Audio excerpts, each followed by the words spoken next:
हमारे रघुवीर कादियान जी वरिष्ठ नेता हैं, बुजुर्ग भी हैं। इन्होंने पता नहीं क्यों फंसाई दिया इसनो, जवान है फिर गलत फंसाई दिया। ये लिखा किसने दिया ये बताओ पहले तो। ये अपने आप लिखते हैं, आपने लिखा अपने आप? कादियान साहब ठीक है। माननीय अध्यक्ष महोदय, मैं आपका भी धन्यवाद करना चाहूंगा। धन्यवाद इसलिए करना चाहूंगा कि जो विपक्ष सरकार के विरुद्ध अविश्वास प्रस्ताव लेकर के आया है, आपने विपक्ष के 7 सदस्यों को 82 मिनट इस अविश्वास प्रस्ताव पर बोलने का मौका दिया और सत्ता पक्ष के माननीय अध्यक्ष जी, आपने 5 हमारे साथियों को 60 मिनट बोलने का 60 मिनट, आपको 82 मिनट मिले।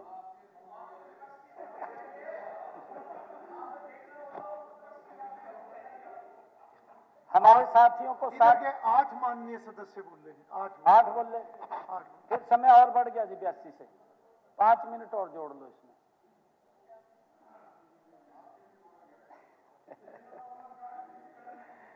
हमें 60 मिनट का आपने समय दिया। हमारे INLD के भी आपने 2 सदस्यों को 15 मिनट बोलने का समय दिया।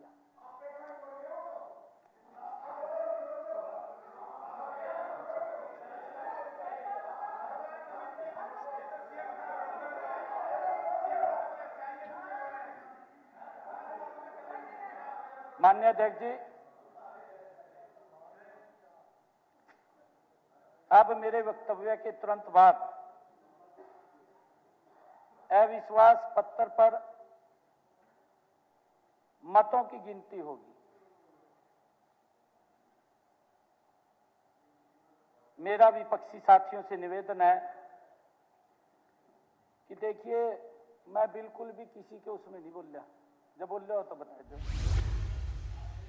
नहीं था, मैं सुन रहा था सबकी, मैं सबकी सुन रहा था, मैं कुछ नहीं बोल रहा।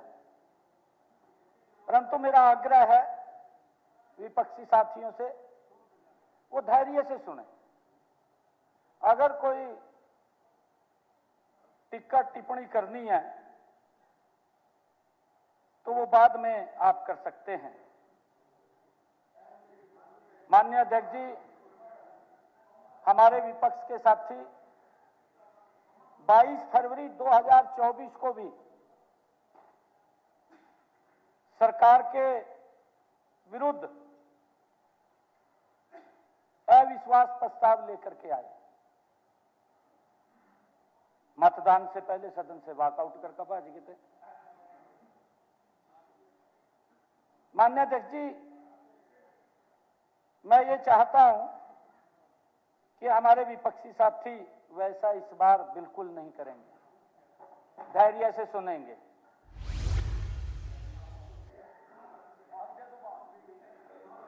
ऑपोजिशन हैज इट से, आपने अपनी बात रख ली है। कृपया आप बीच में टिक्का टिप्पणी न करें,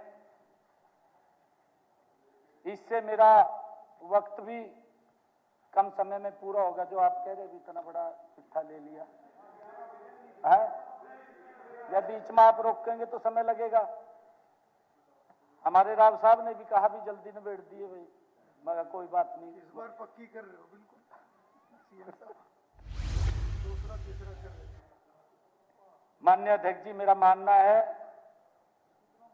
कि विपक्ष ने सरकार के ऊपर जो आरोप लगाए हैं वे तथ्यों, सच्चाई और जमीनी हकीकत पर आधारित होने चाहिए, न कि निराशा, हताशा और राजनीतिक कुंठा से उपजे आरोप लगाए हैं। माननीय अध्यक्ष जी, जो अविश्वास प्रस्ताव लेकर के आए हैं, मैंने इसको देखा है, पढ़ा है। पढ़ करके मैं भी हैरान हुआ। मैंने सोचा ये प्रस्ताव हड़बड़ाहट में तो नहीं इन्होंने लिख दिया। मैं इस बात से भी हैरान था माननीय अध्यक्ष जी, भी कांग्रेस ने अपने वरिष्ठ नेता बुजुर्ग रघुवीर कादियान को क्यों बलि का बकरा बना दिया, भी उसको हाथवा पकड़ा दिया, बेटा इसको लीड कर। हाँ जी, हाँ जी, भी आप लीड करो। इसके ऊपर जो लिखा गया है, जो आपने ये तो है, ये तो ये आप फिर फंसाई दिए जी, फिर फंसाई दिए आप।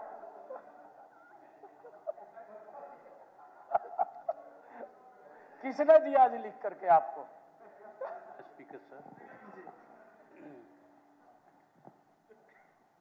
सदन के नेता, ये सदन के नेता है और प्रजातंत्रिक प्रणाली में अविश्वास प्रस्ताव एक बहुत महत्वपूर्ण मोशन है, तो उसकी सीरियसनेस को आप समझ नहीं रहे ना। आप मेरी बात सुनो ना, आप मेरी बात सुनो। आप कहते हो, कभी तो कहते हो कि भाई बुजुर्ग दादा, बुजुर्ग कह लो, बुजुर्ग तो, लेकिन ठीक है, लेकिन एक बात बता दूं, आपकी तरह से पहलवानों की तरह से मैं नहीं चलता, पर भिड़ ले 2 मिनट में मालूम शर लगा जाता। पहलवानों की तरह से मैं चलता नहीं, जैसे तो आप चलते हो। साल भी बदल गई आपकी तो, है जी।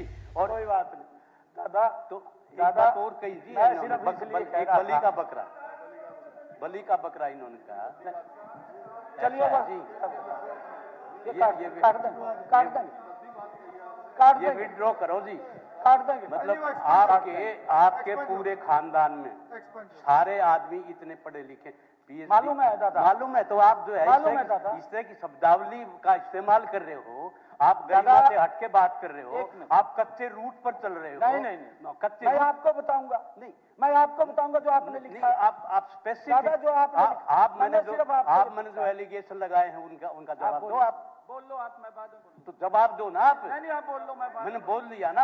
आप बोल, फिर बैठ जाओ। हाँ, तो बैठ जाओ। तो स्पीकर सर, जो बात इल्जाम लगे हैं वो उनका जवाब दे। ठीक।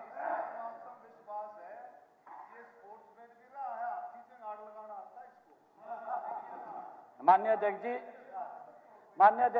जी, हमारे ग्रामीण क्षेत्र की जो ठेठ ग्रामीण है, परिवार के अंदर बोल देते हैं माननीय अध्यक्ष जी, ये अनपार्लियामेंट्री शब्द नहीं है ये, क्योंकि रघुवीर कादियान जी हमारे दादा है। मैंने पीछे भी कहा है, इनका बड़ा सम्मान करता हूं मैं, बहुत ज्यादा सम्मान करता हूं, परंतु ये पता नहीं करते हैं नहीं करते, परंतु मैं करता हूं, मैं करता हूं।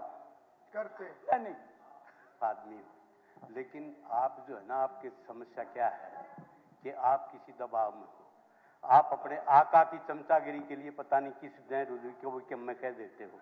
इब आपने ये कहा, मैंने जो बात कही, आपने कहा या नहीं कहा, केंद्रीय मंत्री अठावले के सामने आपने ये कहा कि मैं चपरासी की बदली भी नहीं कर सकता। ये एक बहुत सीरियस मैटर है, ये डी फैक्टो डी जूरे का मैटर है। इसमें हरियाणा प्रदेश की जनता जानना चाहती है कि मुख्यमंत्री की पावर किसके पास, इसका जवाब दो आप। माननीय अध्यक्ष जी, ये जो रघुवीर कादियान जी ने शब्द कहा है, वैसे मैं आपको बताना चाहता हूं माननीय अध्यक्ष जी, मेरे को हर रोज हरियाणा प्रदेश भर से लगभग 500 से लेकर के 1000 तक लोग मिलते हैं। हर रोज की बात कर रहा हूं मैं माननीय अध्यक्ष जी। हाँ, मिलते हैं बिल्कुल, मुख्यमंत्री के ही नाते। मैं बता रहा हूं दादा, एक मिनट, मेरे पास वो मिलने के लिए आया, जहां मैं पब्लिक को मिलता हूं वो वहीं पर मिले। उन्होंने कहा कि हमने आपके साथ फोटो तरवानी है। मैं तरवा ले भाई, मैंने कोई और नहीं कहा उसने। अगले दिन मैंने देखा वो प्रेस कॉन्फ्रेंस पे खड़ा, अगले दिन देखा माननीय अध्यक्ष जी वो राहुल गांधी के साथ खड़ा। मैं तो हैरान रह गया, दादा दियो किसने कह का भेजा और क्या बोलना है? मैं हरा फोटो है मेरे पास, नहीं मेरे पास फोटो है, मेरे पास फोटो है उसकी। कोई बात नहीं हुई दादा, किसी प्रकार की बात नहीं हुई, एक शब्द नहीं कहा का फोटो तरवानी है। मैं तरवा ले भाई देख मेरे को नहीं पता, मेरे को नहीं पता। देख मैं तो देखिए मैं आप इनको पूछ सकता हूं ना भी, जब राहुल गांधी के साथ खड़ा कोई छोटा व्यक्ति होगा क्या? वो तो बहुत बड़ा व्यक्ति है। यो जिसने दादा बात कर रही, अठावले की दादा बात कर रही, अठावले की नहीं, जिसकी दादा बात कर तो रही। बयान तो अठावले का बता रहे हैं। ना अठावले ने कुछ नहीं कहा, ना अठावले का बयान बता अठावले ने नहीं कहा ना। एक मिनट, जस्सी ने एक बात कही है, जस्सी ने एक बात कही है, वो सबके साथ खड़ा हुआ। वो राहुल गांधी के साथ भी खड़ा था, वो दीपेंद्र भाई के साथ भी खड़ा था, वो रणदीप के साथ भी खड़ा था, पर बीजेपी वाले के साथ कहां खड़ा था? आप कैसे कह दोगे भाई सबके साथ खड़ा था? ये कैसे कह दिया आपने? हम 50 फोटो देते उसकी। एक मिनट चलिए, इट्स इन ऑर्डर, इसको क्लोज करते हैं। अगर इस प्रकार की बात आएगी तो उनको जवाब देना पड़ेगा। माननीय अध्यक्ष जी, इट्स इन ऑर्डर। जी मुख्यमंत्री, माननीय अध्यक्ष जी, प्लीज डोंट वरी। माननीय अध्यक्ष जी, ना दिया मैंने कहा, मुख्यमंत्री मैंने कहा ले लीजिए आप। मेरी स्टेटमेंट गई जी, मेरी स्टेटमेंट भी गई, हमारे मंत्रियों की भी स्टेटमेंट गई उसके ऊपर, मेरी भी गई जी, मैंने भी कहा नहीं हो वहां जाके करेंगे, वहां जाके करेंगे। डॉक्टर साहब, सीएम साहब जवाब वहां जाके करेंगे। सीएम साहब जवाब दे रहे हैं, आप उसको देने वो दे देंगे। आपने जो विषय रखा वो ईमेल एड्रेस।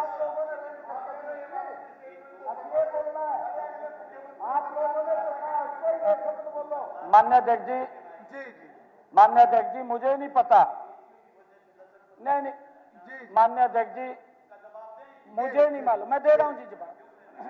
मुझे नहीं पता उसको किसने फीड करके भेजा, किसने प्रेस कॉन्फ्रेंस उसकी आयोजित कराई, किसने उसको राहुल गांधी के साथ खड़ा कराया, किसने उसको दीपेंद्र के साथ खड़ा कराया, किसने वो वहां जो टेंट लगा था उसके अंदर व्यवस्था के लिए बैठाया। ये कौन आदमी है मैंने तो पता नहीं है, कादयान साहब किसने किया? नहीं देखिए, चलो मेरे को नहीं पता किसने कराया। माननीय अध्यक्ष जी, जब मैंने इस प्रस्ताव को देखा तो मुझे ऐसा लगा कि ये प्रस्ताव जल्दबाजी में हड़बड़ाहट में लिखा गया, कोई गंभीरता इसमें मुझे दिखाई नहीं दी। माननीय अध्यक्ष जी, समूचे प्रस्ताव में केवल एक आंकड़ा है, सिर्फ एक आंकड़ा। नएपन की बात करें तो केवल 3 बड़े बड़े नकारात्मक शब्द चुनकर इसमें रखे गए प्रस्ताव में, नकारात्मक शब्द माननीय अध्यक्ष जी। और हां, एक नई बात यह भी है कि इस अविश्वास प्रस्ताव में पहली बार महंगाई शब्द का प्रयोग नहीं किया गया, नहीं तो क्योंकि इनके चुने हुए शब्द होते हैं, ना चर्चा भी नहीं करी, किसी ने करी हो बताए दो, ये पहली बार है माननीय अध्यक्ष जी, नहीं तो इनके चुने हुए शब्द थे। इसका मतलब ये है जब महंगाई पे शब्द नहीं कोई कराया कि विपक्ष भी मानता है कि मोदी जी के 11 वर्षों में महंगाई के ऊपर बहुत बड़ा अंकुश लगा है, बहुत बड़ा अंकुश लगा है।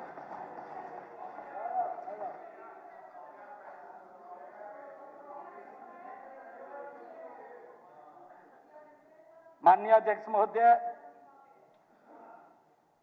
हम पर आरोप लगाया गया, पहला आरोप इस अविश्वास प्रस्ताव में, मैं तभी तो कह रहा हूं दादा ध्यान से सुनना, आपने उसमें कहा,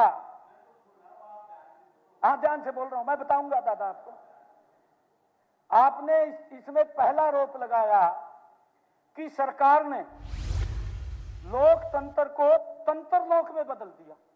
यह आरोप लगाया, लिख रखा होगा दादा।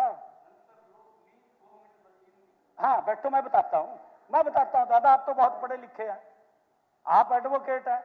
आप उसको नहीं, वो कौन सी है यूनिवर्सिटी हिसार में, HAU नहीं, वो जो लुवास यूनिवर्सिटी जो डांगरों वाली, उसमें प्रोफेसर रहे हैं दादा।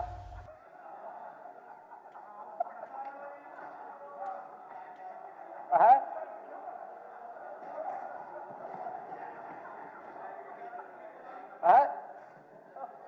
नहीं, आप ही लोगों ने बताया, मेरे को तो नहीं पता। तो आपको नहीं बोलती, कुछ तो गरिमा रखो, सदन की गरिमा रखो, अपने पद की गरिमा रखो। लुबास बनी थी उस टाइम जब ये प्रोफेसर थे, जब लुबास बनी थी, लुबास यूनिवर्सिटी थी जब ये बने प्रोफेसर। एग्रीकल्चर में होंगे जी। तो एग्रीकल्चर हो। हाँ, लुबास का क्या मतलब? लुबास का क्या मतलब? नहीं है तो डांगरों के। स्पीकर सर, मान्य स्पीकर सर एक मिनट। ऐसा है मुख्यमंत्री जी, जब मैंने BSc एग्रीकल्चर की तो mister Randhawa was the vice chancellor, the reputed ICS, he was the vice chancellor. और उसके बाद हमने बाइफर्केशन की लड़ाई लड़ी, बाइफर्केशन हुआ तो MSc जब मैंने करी तो mister Fletcher was the vice chancellor. सुनो आप, नहीं सुन लिया। और जब मैंने PhD जब डॉक्टरेट की तो mister Kuttappan was the vice chancellor. तो ये दादा तीन ICS के नीचे दादा, तो आप उसकी गहराई को समझ नहीं सकते। समझ रहा हूं मैं क्योंकि दादा। 1 मिनट बैठ। आपका जो मैंने तो आपको कहा ऐसा है जी, मैंने तो आपको कहा, आप ही ने कहा है, मैंने नहीं कहा। ऐसा है। मेरा निवेदन ये है, आपकी जो भाषा है ना, पर्सनल एक्सप्रेशन, इसमें कहीं ना कहीं एक घमंड की एक स्मेल आ रही है। ये आ रही है, ये आप personal expression, what is the meaning of the personal expression? चलो पर्सनल उसमें ना पड़े, कोई पर्सनल ये है ना जी सारा। 1 मिनट, आप जवाब दो।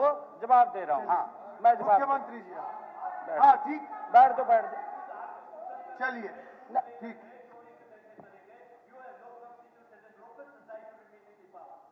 चलिए मुख्यमंत्री जी क्या, डॉक्टर साहब प्लीज। मान्य अध्यक्ष जी, इन्होंने जो आरोप लगाया, 1 मिनट, इन्होंने जो आरोप लगाया सरकार के ऊपर, मैंने पूछा है, इन्होंने उत्तर भी दिया है। मैं बताता हूं इन्होंने जो उत्तर दिया है उसका उत्तर क्या है। अगर गलत होगा तो आप मुझे बताएंगे। इन्होंने सरकार के लोकतंत्र को तंत्र लोक में बदल दिया, ये आरोप लगाया। माननीय अध्यक्ष जी, मैं ये कहना चाहता हूं, मैं तभी दादा को बोल रहा था कि जिस भी व्यक्ति ने शब्दों का यह हेर फेर करने का प्रयास किया है उसे शायद यह नहीं मालूम कि भारतीय संस्कृति में तंत्र लोक कोई अपशब्द नहीं है, अनपार्लियामेंट्री नहीं है। माननीय अध्यक्ष जी, नहीं आपने तो अभी आप कुछ और कह रहे थे जी। नहीं, आप कुछ और कह रहे थे। आदरणीय अध्यक्ष जी, मैं बताना चाहता हूं, जो ये शब्द है तंत्र लोक, ये कश्मीर शैव दर्शन के एक महान ग्रंथ का नाम है। कश्मीर के शैव दर्शन के एक महान ग्रंथ का नाम है तंत्र लोक, जिसे आचार्य अभिनव गुप्त जी ने 10वीं शताब्दी में रचा था। 10वीं शताब्दी में माननीय अध्यक्ष जी, वे भारत के एक महान दार्शनिक, आचार्य और साधक थे। माननीय अध्यक्ष जी, मैं कांग्रेस के विधायकों से पूछना चाहता हूं, क्योंकि बड़ी बातें कही गई, परंतु अकेले पे आऊंगा तो बड़ा समय लग जाएगा। मेरे पास एक व्यक्ति का सारा वो किसने क्या बोला है। मैं ये पूछना चाहता हूं, क्या आपका वैचारिक दिवालियापन इतना गहरा हो गया है कि आप शब्दों का अर्थ और संदर्भ भी भूल गए हैं। माननीय अध्यक्ष जी, शब्द जब अर्थ खो जाते हैं तो संवाद शोर बन जाता है। माननीय अध्यक्ष जी, यह स्थिति प्रस्ताव के प्रारंभ में ही सफाई साफ दिखाई देती है। माननीय अध्यक्ष जी, इसके बाद जो इन्होंने अविश्वास प्रस्ताव में शब्द लिखा, इन्होंने दूसरा शब्द लिखा, एक बड़े अंग्रेजी वाक्यांश को लिखा इन्होंने, टनल विजन। टनल विजन का टनल विजन का मीन संकुचित सोच। मैं विपक्षी साथियों से कहना चाहता हूं कि टनल सोच का जो प्रयोग करके सरकार की सोच पर संकीर्णता का आपने जो आरोप लगाया है, मैं इसका अर्थ आपको बताना चाहूंगा। टनल का, माननीय अध्यक्ष जी, टनल का अर्थ होता है सुरंग, और टनल विजन से अर्थ लिया जाता है कि किसी का विजन संकुचित है, जो मैंने अभी बात की। माननीय अध्यक्ष जी, मैं गर्व के साथ कहना चाहता हूं कि हमारा विजन संकीर्ण नहीं है। हमारा विजन तो जो अर्जुन की आंख है ना, माननीय अध्यक्ष जी, अर्जुन की आंख के निशाने की तरह फोकस्ड है। संकीर्ण सोच नहीं है हमारी, जो आरोप लगाया है।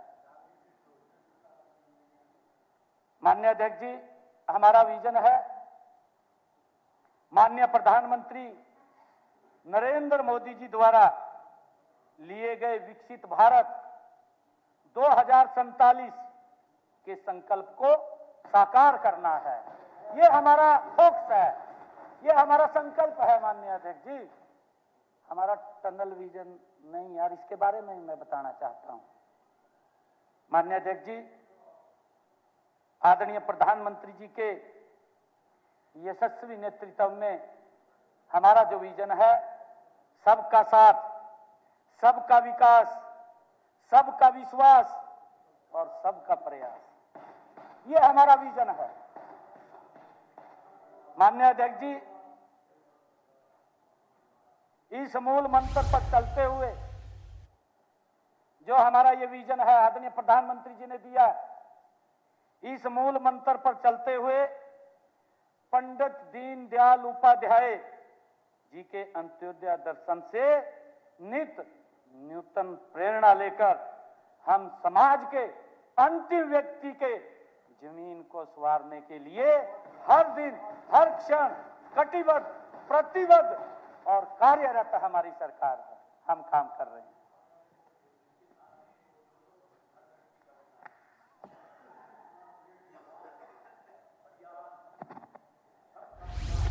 आदरणीय अध्यक्ष जी, आदरणीय अध्यक्ष जी, मेरा मानना है कि वर्ष 2047 से पहले ही, मैं आज इस हाउस के अंदर बड़े गर्व के साथ ये बात कह रहा हूं कि हमारा ये मानना है कि वर्ष 2047 से पहले ही विकसित हरियाणा के अपने विजन को हम धरातल पर उतार करके दिखाएंगे।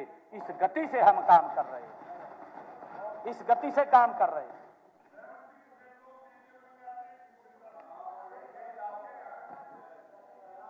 आऊंगा इसके ऊपर भी, इस पे भी आऊंगा, इस पे भी आऊंगा दादा, इस पे भी आऊंगा, नहीं आऊंगा इसके ऊपर भी। आप कोशिश कर रहे हो, इसमें देयर इज नो डाउट, लेकिन आप जो है ना पब्लिक इमेज के चक्कर में भागते फिर रहे हो इधर उधर। आप सेक्रेटरी इमेज में बैठो, दफ्तर में बैठो, गवर्नेंस वहां से चलेगी, वहां से राज चलेगा, वहां से कुछ जो आपका सपना है वो पूरा हो सकता है। ये मैं बता दूं आपको। अच्छा सुझाव है दादा, बिल्कुल अच्छा सुझाव है आपका। हम दफ्तर में भी बैठे हैं, पब्लिक में भी हैं, दादा पर मुझे आज एक पीड़ा हुई। दादा आज मुझे एक पीड़ा हुई है। आपने एक शब्द कह दिया कि आप में घमंड है। मेरे में घमंड नहीं है दादा, घमंड नहीं है। हाँ है नहीं, ना ना ना ना, आ ही नहीं सकती, नहीं आ सकती। नहीं, लोकतंत्र के अंदर आपने भी बहुत कुछ कहा, मैंने सुना। नहीं, लोकतंत्र में आपने बहुत कुछ कहा, बहुत कुछ कहा।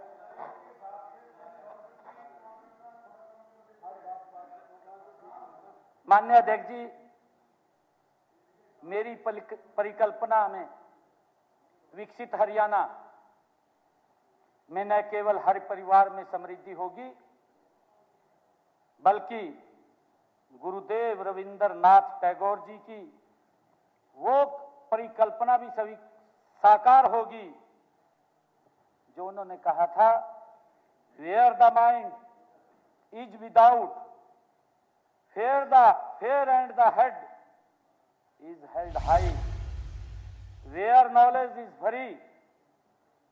ये रविंद्रनाथ टैगोर जी के शब्द थे। अगर बंगाली भाषा में मैं कहूं, बंगाली भाषा में उन्होंने क्या कहा था?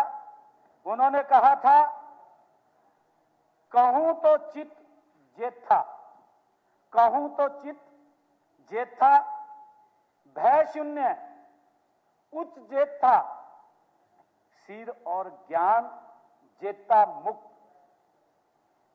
ये रविंद्रनाथ टैगोर जी के शब्द हैं। आदरणीय अध्यक्ष जी, यही कारण है कि हम लगातार पिछले 11 वर्षों से भी अधिक समय से दिन रात प्रदेश से गरीब व्यक्ति के जीवन को, उसके जीवन स्तर को ऊपर उठाने का हम लगातार काम कर रहे हैं। माननीय अध्यक्ष जी, हर किसान की आय बढ़ाने, हर बेटी को सुरक्षा और सम्मान देने, हर महिला को स्वावलंबी बनाने और हर युवा को बिना पर्ची बिना खर्ची के रोजगार देने। माननीय अध्यक्ष जी, हमारी सरकार पारदर्शी तरीके से रोजगार देने के लिए और शासन को जवाबदेह और पारदर्शी तथा संवेदनशील बनाने के लिए हम पूरी मेहनत से, हमारे पूरे मंत्रिमंडल, पूरे विधायकगण पूरी जी तोड़ मेहनत से लगे हुए हैं और निष्ठा से हमारे सभी विधायक कार्य कर रहे हैं। माननीय अध्यक्ष जी, हमारा मानना है, हमारी सरकार का ध्येय भी है कि जहां अंतिम पंक्ति में खड़ा व्यक्ति मुस्कुराए, वही सच्चा विकास होता है। माननीय अध्यक्ष जी, यह तो हुई हमारे विजन की बात जो मैंने अभी बताई है।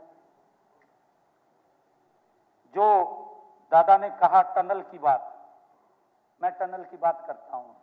टनल के बारे में थोड़ा उसके ऊपर चर्चा करता हूं। इस देश का हर व्यक्ति, माननीय अध्यक्ष जी, हर रोज अपनी आंखों से देखता है कि कैसे पिछले 11 वर्षों में केंद्र सरकार ने पूरे देश में सड़कों और हाईवेज का जाल बिछा दिया है। माननीय अध्यक्ष जी, परंतु यह भी इतना सर्वविदित नहीं है कि माननीय प्रधानमंत्री नरेंद्र मोदी जी के यशस्वी नेतृत्व में पिछले 11 वर्षों में देश में 2500 किलोमीटर लंबाई की सुरंगें बनी हैं, जो आपने टनल विजन कहा है। 2500 किलोमीटर। मैं बताऊंगा अपने वाली भी बताऊंगा। हाँ, मैं अपने वाली भी बताऊंगा।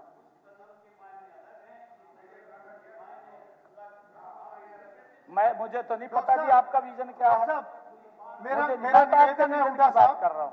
डॉक्टर साहब, मेरा निवेदन है, रनिंग कमेंट्री मत ये करें। लिखा किसने दिया?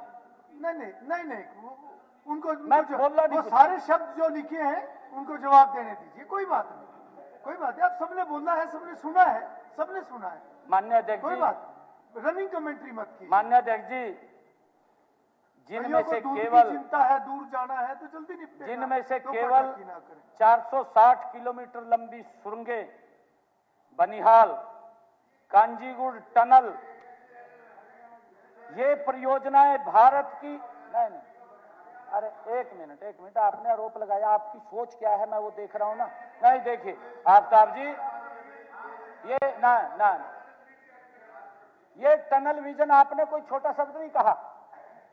मैं आपकी सोच की, माननीय अध्यक्ष जी, इनकी सोच की संकीर्णता को मैं उसके ऊपर चर्चा कर रहा हूं, क्योंकि इन्होंने जो टनल विजन कहा है, हमारे जो इंजीनियर हैं उनके ऊपर असर पड़ा है इनके शब्द का, इंजीनियर के ऊपर, उनको गाली दे रहे हैं माननीय अध्यक्ष जी। इस शब्द पे तो पीएचडी होगी आने वाले समय में, इतना आपने एक्सप्लेन कर दिया। माननीय अध्यक्ष जी, एक मिनट जी। है किताब छोटी कर लो तो सुन लेंगे, छोटा कर रहे हैं। किताब लंबी करोगे तो फिर नहीं, बचेगा, फिर वो कर देंगे। बत्रा जी छोटी कर मेरा भी यही निवेदन है, बीच में कोई ना बोले। छोटा कर रहा हूं।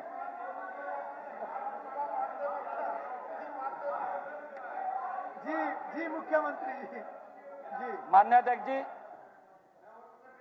भारत की इंजीनियरिंग क्षमता और राजनीतिक इच्छा शक्ति की ये जबरदस्त परिचायक है। कहता हूँ जी कि ये जिद पकड़ते हैं। पहले खट्टर साहब भी थे, मैंने एक बार कही थी छोटा करो, फट छोटा कर दिया था। नहीं छोटा क्यों करते आप? जाने छोटा कर देंगे जी, छोटा कर देंगे। अचीवमेंट भी बताऊंगा। नहीं, एक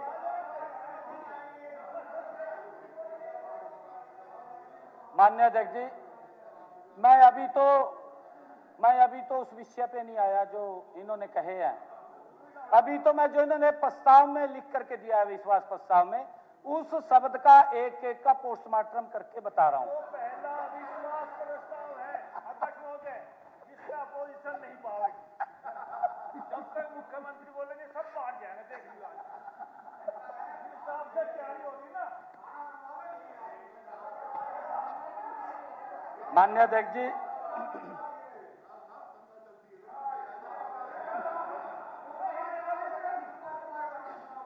माननीय अध्यक्ष जी, पूरे देश ने देखा है वर्ष 2017 में संगलदान रेलवे टनल और डॉक्टर श्यामा प्रसाद मुखर्जी टनल के लोकार्पण ने यह सिद्ध कर दिया है कि दुर्गम पहाड़, मौसम और चुनौतियां नए भारत की प्रगति को अब रोक नहीं सकती, जो इन्होंने आरोप लगाए हैं। माननीय अध्यक्ष जी, पिछले वर्ष 2024 में यूएसबीआरएल परियोजना की 12.7 किलोमीटर लंबी T50 रेलवे टनल ने जम्मू कश्मीर को देश के रेल मानचित्र पर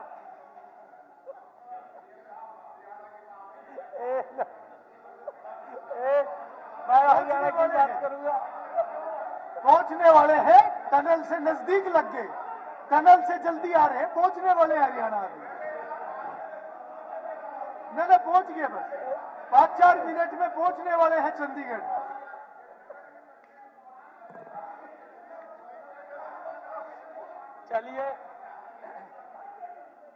चलिए जम्मू कश्मीर की छोड़ते हैं। मैं आपको जम्मू कश्मीर नजदीक, की आप पिंजौर वाली टनल के नजदीक हाँ, आ गए। और बताता हूँ जी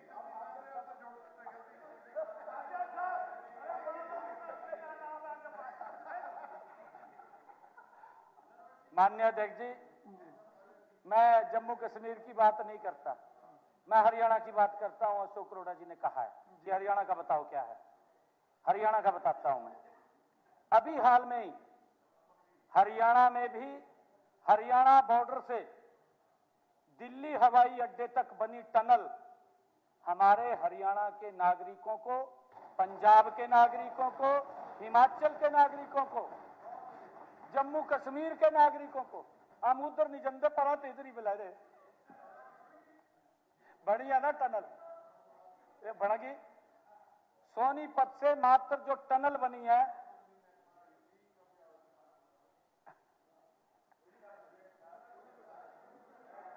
माननीय अध्यक्ष जी, उसकी सुविधा हमारे नागरिकों को मिल रही है। बहुत अच्छा। आवागमन में समय की बचत और तकनीकी दक्षता का प्रतीक के रूप में वो उभरी है। माननीय अध्यक्ष जी, यही नहीं, कुंडली मानेसर तक के एमपी के साथ साथ हमारी सरकार ने, हरियाणा सरकार ने ऑर्बिटल रेल कॉरिडोर के अंतर्गत 1 किलोमीटर से अधिक लंबी टनल बनाई जा रही है। आफ्ताब जी, मुख्यमंत्री जी, जी सदन का समय आधे घंटे के लिए बढ़ाया जाए। ठीक है।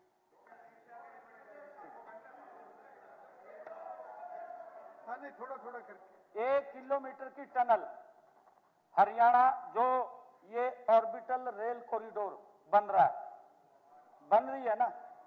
नहीं आपका तो जो खड़े हो कभी बन रही है ना?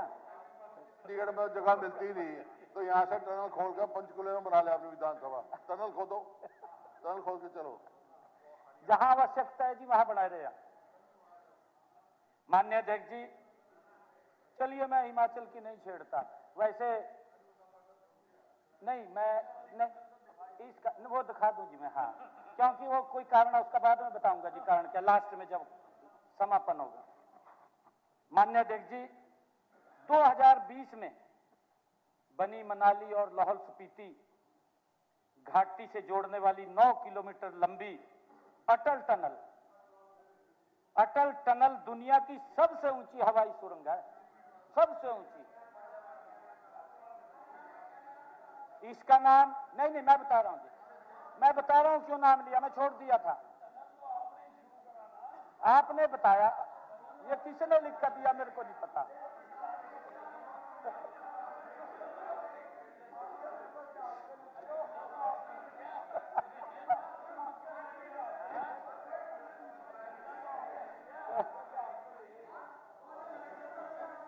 माननीय अध्यक्ष जी,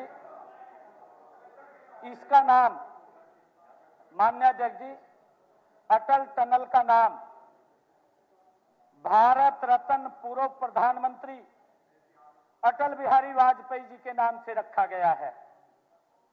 इस देश में सड़कों का जाल बिछाने का विजन ये अटल बिहारी वाजपेयी जी का था। माननीय अध्यक्ष, इस कारण से मैंने इसका जिक्र किया है, क्योंकि मैं इसको छोड़ रहा था, परंतु भी साहब ने कहा कि नहीं इसका नाम जरूर लें। मैं कहा ठीक है जी, मैं लेता हूं। इस कारण से नाम लिया, क्योंकि उन्होंने सड़कों में बड़ा काम किया है जी। हाँ, सारी बात मानता हूं ना, सारी बात मानते हैं।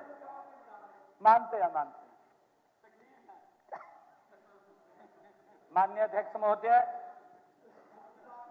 मैं बताना चाहता हूं कि भारत रत्न अटल बिहारी वाजपेयी जी के कार्यकाल में भारत ने विकास की नई गति पकड़ी। उन्होंने स्वर्णिम चतुर्भुज परियोजना के तहत 14,000 किलोमीटर लंबे राजमार्ग उनके समय के अंदर बने और मंजूर हुए। माननीय अध्यक्ष जी, उन द्वारा शुरू की गई प्रधानमंत्री ग्राम सड़क योजना से समूचे देश के दूर दराज के ग्रामीण क्षेत्रों में भी सड़कें पहुंची। गांव को शहर से जोड़ने का काम पहली बार पक्की सड़क से अटल बिहारी वाजपेयी जी ने किया है। माननीय अध्यक्ष जी, मैं बताना चाहता हूं कि हरियाणा को इस योजना का बड़ा लाभ मिला, जो पूर्व प्रधानमंत्री अटल बिहारी वाजपेयी जी ने शुरू की थी। इसके तहत हमारे हरियाणा राज्य में लगभग 3,500 किलोमीटर लंबी सड़कें बनी। 3,500 किलोमीटर लंबी सड़कें हर गांव को शहर से जोड़ा गया माननीय अध्यक्ष जी। उन्हीं के कार्यकाल में दिल्ली मेट्रो की नींव भी रखी गई, वहां भी कई टनल बनी है जिसका लाभ हमारे हरियाणा के लोगों को मिल रहा है। जो मेट्रो चल रही है ना जी, वहां डबल डेकर के अंदर, डबल जो एक नीचे चल रही है, एक उसको ऊपर चल रही है, वो टनल में चल रही है, तीसरी उसको ऊपर चल रही है। माननीय अध्यक्ष जी, ये टनलें भी ये अटल बिहारी वाजपेयी जी के समय में शुरू हुई है, उनके समय में शुरू हुई। टनल विजन कहा है, पता नहीं क्या सोच थी कि आदरणीय अध्यक्ष जी, हर्ष की बात है हमारे लिए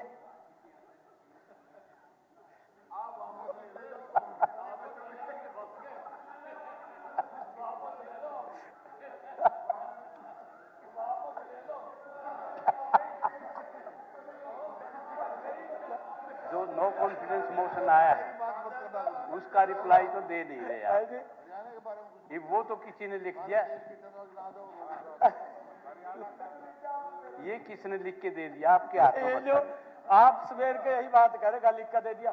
मैंने 4 घंटे लगाए इसके ऊपर, एक एक व्यक्ति की बात को सुना और फिर उसी हिसाब उनका से जवाब दो ना फिर आप। नहीं, टाइप तो करना पड़ेगा। देखो चलो फिर तो किसी ने क्या बोला दिमाग से भी निकल जाता है। चलो इतने लोग बोल रहे हैं, स्पीकर लिखना तो साहब, पड़ेगा।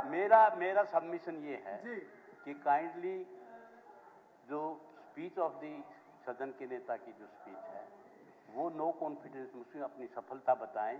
जो हमने इनकी गलत नीतियां और लचक मैनेजमेंट की बात कही है उसमें जो हत्याएं हो रही देखिए हैं, देखिए उसका जवाब दें। डॉक्टर साहब, विश्वास-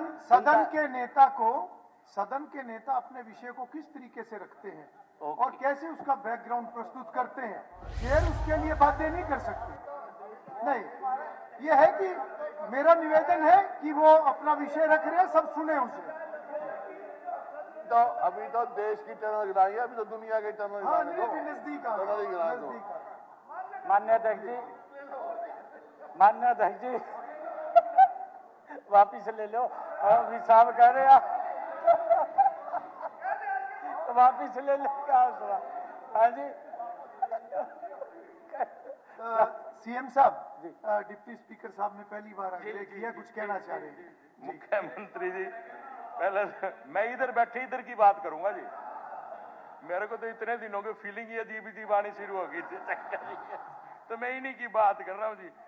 वो क्या कर रहे थे जी, भय, मैं वही बता रहा, भय मी का नहीं है जी, भय टपके का है। चक्कर ये है जी, अविश्वास प्रस्ताव तो भूल गए, आपके समय का रोड़ा पड़ रहा है।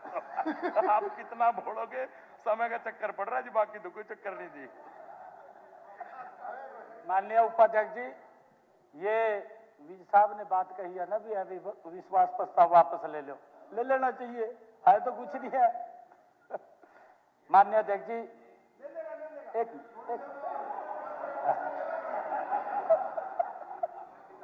नहीं है। आप जो बात कर रहे हो, आप हंस रहे हो, जोक में चला रहे हो सारा। हरियाणा की जनता का विश्वास आपके प्रति हो गया है, क्योंकि आप जो है अनकॉन्स्टिट्यूशनल इलीगल मीन से आप आए हो, वोट चोरी के नाम से आए। You have no constitutional right, you have no locus standi, you have no locus standi to remain in power. ये हमारा इल्जाम है, इस पर जवाब दो। आप जनता का है विश्वास है, आप सीरियसली बात करो। आप जनता का जो विश्वास है उसको भी आप जो है वो आपने शपथ ली है, आपने शपथ ली मुख्यमंत्री की कि मैं बगैर किसी भेदभाव, पक्षपात या बगैर फियर के फेवर के काम करूंगा। कर रहा हूँ जी। नो, नहीं, मेरे लड़के के साथ भेदभाव हो रहा है। नहीं, एक सरपंच का डॉक्टर साहब, आपने बाकी बातें कर ली, अब यहाँ नहीं। आपने डॉक्टर साहब, अभी नहीं, कोई भी नहीं, अभी ये विषय नहीं चलेगा। डॉक्टर साहब, ये विषय नहीं चलेगा, अभी हल्के का विषय नहीं चलेगा। अब ये स्टेट का विषय चल रहा है, नहीं, हल्के का नहीं चलेगा, हल्के का नहीं, उनको जवाब देने दीजिए, जवाब देने दीजिए।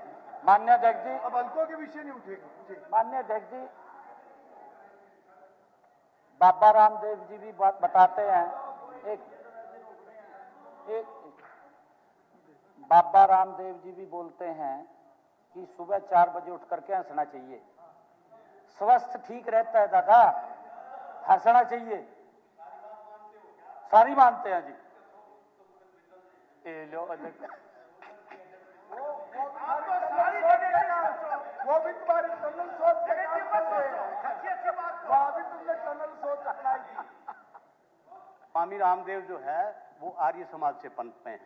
जो आर्य समाज जो है जो आडंबर अंधविश्वास और पाखंड और मूर्ति पूजा में विश्वास नहीं करता। और स्वामी रामदेव ने रोहतक में एक मंदिर की आधारशिला रखी। ये कहाँ स्वामी दानंद चला गया? तो आप सारी बातें को मत करो। आप किसी बनना किसी का नाम लेके इस तरह की बात सीरियस होके कह रहा हूँ जी, मैं सीरियस होके कह रहा हूँ जी, मैं सीरियस होके कह रहा हूँ जी माननीय अध्यक्ष जी, क्योंकि कांग्रेस के डीएनए में है आरोप लगाना। भगवान श्री राम के राम सेतु को कह दिया था, कहा ये तो काल्पनिक है। हर आदमी को हर जगह आरोप लगाए थे, हर जगह आरोप लगाए थे माननीय अध्यक्ष जी, परंतु हम इसके ऊपर नहीं बोलते। कोई बात नहीं। आर्य समाज इस देश की प्रतिष्ठित जिन्होंने देश की स्वतंत्रता में बड़ा महायोगदान दिया है। ऐसे महान लोग थे जिन्होंने नशे के खिलाफ अभियान चलाया, जिन्होंने देश की संस्कृति को सुरक्षित रखा है माननीय अध्यक्ष जी, उसके ऊपर उंगली उठा रहे हैं कांग्रेस के लोग। उसके ऊपर कांग्रेस के लोग उंगली उठा रहे हैं।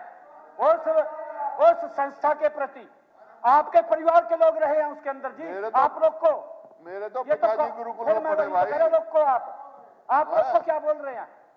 नहीं जी, नहीं क्या गलत, बोले? ये गलत आर्य समाज के खिलाफ कोई नहीं बोला। वापिस चले सब। आर्य समाज के खिलाफ कोई नहीं हाँ बोला। गलत बोल लिया जी, गलत बोल लिया। नहीं शब्द वापस लो। दानंद जिन्होंने आर्य समाज जिसमें ना। आडंबर पाखंड अंधविश्वास मूर्ति पूजा के खिलाफ मान्य लड़ाई अध्यक्ष जी, लड़ी, अपना यही नहीं पूरा पता जीवन हम क्या गंवा बोल दिया। रहे हैं? आज उनकी क्या आरोप following लगा है। रहे हैं? क्या आरोप लगा रहे, क्या बोल रहे? अरे कम से कम हम जो तो आर्य आपके साइड में बैठे हैं, सीनियर ऑपोजिशन के लीडर है, पूरा परिवार आर्य समाज में रहा है। हाँ मैं तो कह रहा हूँ जी पहले आर्य समाज के खिलाफ क्या कहा? बोलो नहीं बोलो आप। नहीं आप बताओ ना, स्पेसिफिक क्या बताओ। ऐसा है नहीं स्पीकर साहब, आप अपनी जो हमने जो इल्जाम लगाए हैं, नहीं मैंने इल्जाम नहीं लगाया। मैंने लगाए हैं इल्जाम आपके ऊपर। मैंने आपके ऊपर गवर्नेंस के इल्जाम लगाए कि गवर्नेंस नहीं होगी। आपका तो हक है विपक्ष तो तो इल्जाम आप लगाएगा। उन इल्जाम का जवाब दो और अपनी जो सफलता है वो बताओ आप। चलिए मान्य कर दिया, सारे लोगों ने जाना मान्य है, अध्यक्ष जी। अपने घरों में जाना है। बैठो डॉक्टर। चलिए मैं एक बात निमंत्रण देता हूं विपक्ष को, मैं सभी महान सदन को यह निमंत्रण देता हूं 24 दिसंबर को पूर्व संध्या पर अटल बिहारी वाजपेयी जी, पूर्व प्रधानमंत्री अटल बिहारी वाजपेयी जी की जन्म दिवस के अवसर पर देश के माननीय गृह मंत्री आदरणीय अमित शाह जी उनकी प्रतिमा का उद्घाटन करने के लिए पंचकुला आ रहे। मेरा सबसे निवेदन है कि सारे वहां पहुंचे। मैं विपक्ष के साथियों को भी कहना चाहता हूं जिन्होंने सुशासन दिया है, सुशासन की राह दिखाई है माननीय अध्यक्ष जी कि सुशासन क्या होता है। मैं बताऊंगा जी, आगे आऊंगा, मैं इसके ऊपर भी बताऊंगा, मैं इस पर बताऊंगा। नहीं आप कह रहे हो अध्यक्ष जी, मैं मुख्यमंत्री जी को बताना चाहता हूं कि अटल बिहारी हमारे देश के प्रधानमंत्री थे, सम्मानित थे। मैं तो हर साल उनके जन्मदिन पे सेंट्रल हॉल में जाता हूं, फूल चढ़ा के आता हूं। अब पहली बार बता रहे हो क्या आप? नहीं मैं निमंत्रण दे रहा था जी, मैं तो पूरे हाउस को निमंत्रण दे रहा था।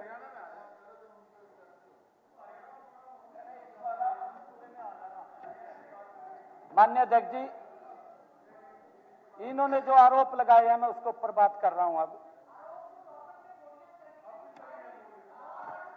उसके ऊपर भी बताऊंगा जी, मैं उस पर ही बताने वाला हूं। मैं सारी चीज पर बताने वाला हूं, जो आपने कहा है सारी चीज बताने वाला हूं जी। माननीय अध्यक्ष जी, मैंने कहा समय ज्यादा लग जाएगा जी। माननीय अध्यक्ष जी, आदरणीय अमित शाह जी 24 दिसंबर को पंचकुला में अपनी यात्रा के दौरान इंद्रधनुष ऑडिटोरियम में हरियाणा विजन 2047 हमारे विजन डॉक्यूमेंट को भी रिलीज करने वाले हैं। आप उसके अंदर भी आना, भी हम क्या करने वाले हैं आगे हरियाणा के लिए। माननीय अध्यक्ष जी, मैं इस महान सदन में यह भी बताना चाहता हूं कि 25 तारीख को पूरा देश अटल बिहारी वाजपेयी जी के जन्मदिन को हर साल की तरह सुशासन दिवस के रूप में मनाएगा। उन्होंने देश में सुशासन में भी बड़े सुधार किए हैं। माननीय अध्यक्ष, मैं एक जानकारी देना चाहूंगा माननीय मुख्यमंत्री जी कि 24 दिसंबर 1987 को माननीय स्वर्गीय श्री अटल बिहारी वाजपेयी जी इसी सदन में यहाँ बैठ के हाउस की प्रोसीडिंग देखकर गए। अच्छा जी, क्या बात है, क्या बात। आज स्वागत सभी ने 24 तारीख को जी 24 तारीख को अटल जी यहीं बैठे, इस हाउस ऑफ प्रोसीडिंग देखी उन्होंने, यहीं बैठ के उन्होंने हाउस की प्रोसीडिंग देखी थी, 24 स्वागत किया था यहाँ से। जी जी जी, नहीं ठीक है, एक महत्वपूर्ण जानकारी थी, महत्वपूर्ण विषय से जुड़ जानकारी रही थी। जब उनके नाम की चर्चा चल रही है।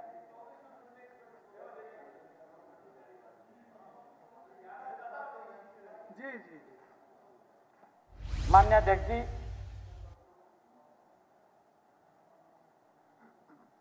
जो अभी हमारी विधायिका जज्जर कानून व्यवस्था के मुद्दे पर बात कर रही थी, मैं उसके ऊपर आना चाहता हूं। माननीय अध्यक्ष जी, मैंने जब से हरियाणा प्रदेश का जनसेवा का दायित्व संभाला और संभालते ही मैंने स्पष्ट रूप से यह बात कही थी कि हरियाणा की धरती पर अपराधियों के लिए कोई स्थान नहीं है। या तो अपराधी सुधरें या हरियाणा को छोड़े। मैंने स्पष्ट रूप से कहा है माननीय अध्यक्ष जी, यह केवल एक वक्तव्य नहीं था माननीय अध्यक्ष जी, बल्कि हमारी सरकार की नीति और नीयत का ये स्पष्ट संकेत था। माननीय अध्यक्ष जी, स्पष्ट संकेत था। माननीय अध्यक्ष जी, यह रिकॉर्ड की बात है, जब से मैंने हरियाणा की दायित्व संभालने के बाद अब तक प्रदेश में अपराध कर रहे, विदेशों में भागे हुए 7 अपराधियों को Thailand, Philippines, Armenia, Kazakhstan, Cambodia और यूएसए से वापस ला करके माननीय अध्यक्ष जी जेल के अंदर करने का काम हमारी पुलिस ने किया है जब से मैंने दायित्व संभाला है। माननीय अध्यक्ष जी, इतिहास गवाह है, एफआईआर तक नहीं लिखी जाती थी, बहुत उदाहरण है। कहा था, मैं उस पर नहीं जाना चाह रहा हूं, मैं जाने नहीं चाह रहा हूं, मैं रुक रहा उससे, मैं नहीं आगे बोलूंगा, सिर्फ संकेत किया। सरकार की जो सारी कमियां गिना दो, फिर अपना जवाब दे दियो। जो कहा पिछली सरकार में था, पिछली सरकार, अब तो 11 साल हो गए, तुम आप नहीं बताओ ना। वही बता रहा हूँ, बताओ कहाँ बता रहे हो? वही बता रहा हूँ। अब तक तो कुछ बताया नहीं। नहीं देखिए, अब तक तो एक टनल के सिवाय और इसके सिवाय कुछ बताया नहीं। नहीं टनल से बाहर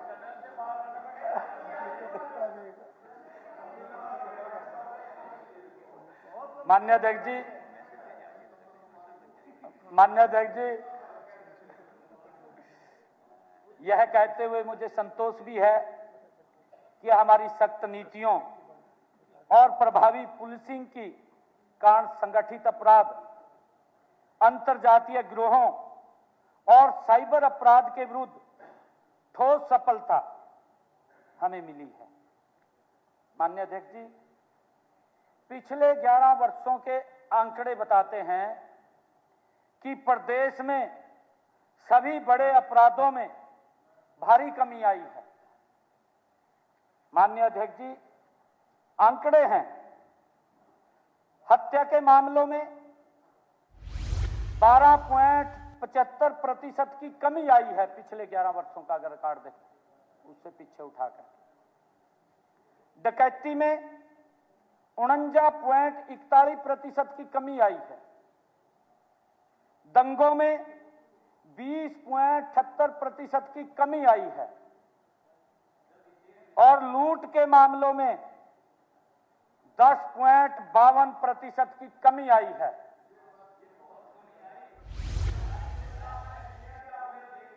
दादा फिर आप कहेंगे, अब मैं आपका ही बता दूं, फिर आप कहेंगे भी मारियाला क्यों ठहरे यहाँ, मैं आपका भी बता देता हूं, आप कहेंगे फिर मारियाला क्यों ठहरे, आपके समय की बता देता हूं। आपके 10 सालों में, ये तो रिकॉर्ड की बात है दादा, आपके 10 सालों में ये 2004 से 14 तक प्रदेश में हत्या के मामलों में 50.88% की वृद्धि हुई थी। माननीय अध्यक्ष जी आंकड़े हैं। डकैती में 230.76% की वृद्धि हुई थी। माननीय अध्यक्ष जी दंगों में 178% की वृद्धि हुई। माननीय अध्यक्ष जी इससे भी आगे लूट के मामलों में 258.2% की वृद्धि हुई। ये आपके आंकड़े हैं माननीय। क्राइम के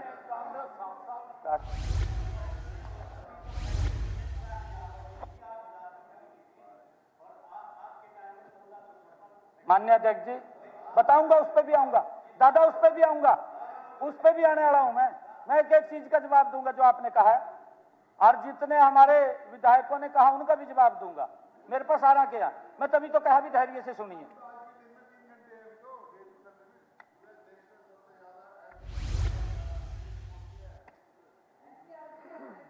चलिए, मैंने तो ये आंकड़े हैं जो मैं बता रहा हूं, फ्लोर ऑफ द हाउस बता रहा हूं, फ्लोर ऑफ द हाउस बता रहा हूं।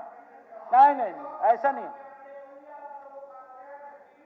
और एक बात और बता रहा हूं जी माननीय अध्यक्ष जी, हमारे यहाँ 0 FIR का प्रावधान पहली बार ये मनोहर लाल जी की सरकार के अंदर हुआ था। 0 FIR का, इससे पहले तो 0 FIR था ही नहीं, पहली बार हुआ।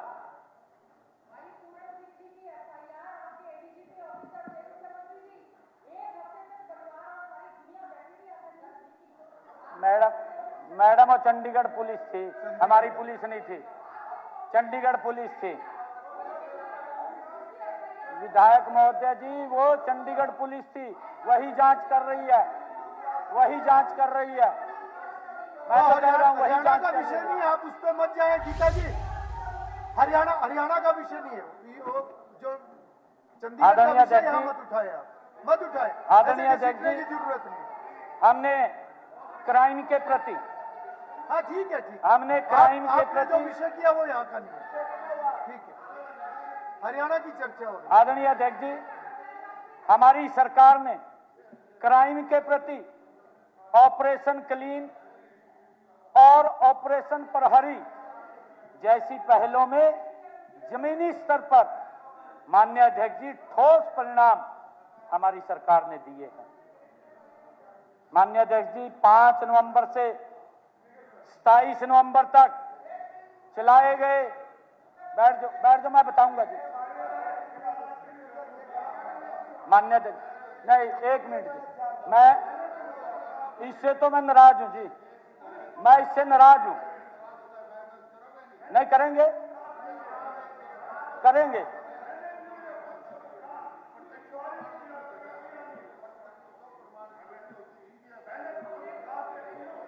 चौधरी साहब मैंने पहले भी कहा था, नहीं एक मिनट, मैं चौधरी साहब को बता रहा हूं, मैंने पहले भी कहा था, ये जिस बंदे के साथ लड़े हैं, ये जिस बंदे के साथ लड़े ना, ये दोनों बैठे कराते, एक मंजे के ऊपर बैठे कराते दोनों, एक मंजे पर।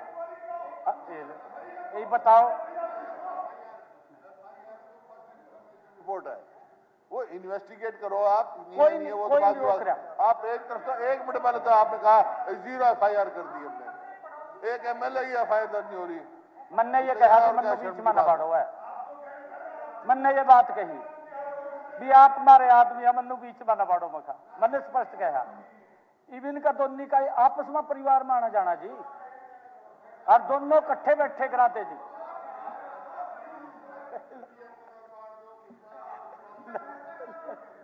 नहीं, मैंने फैसले के लिए कहा, मैं कहा जो दोनों का करा दूंगा, मैंने कहा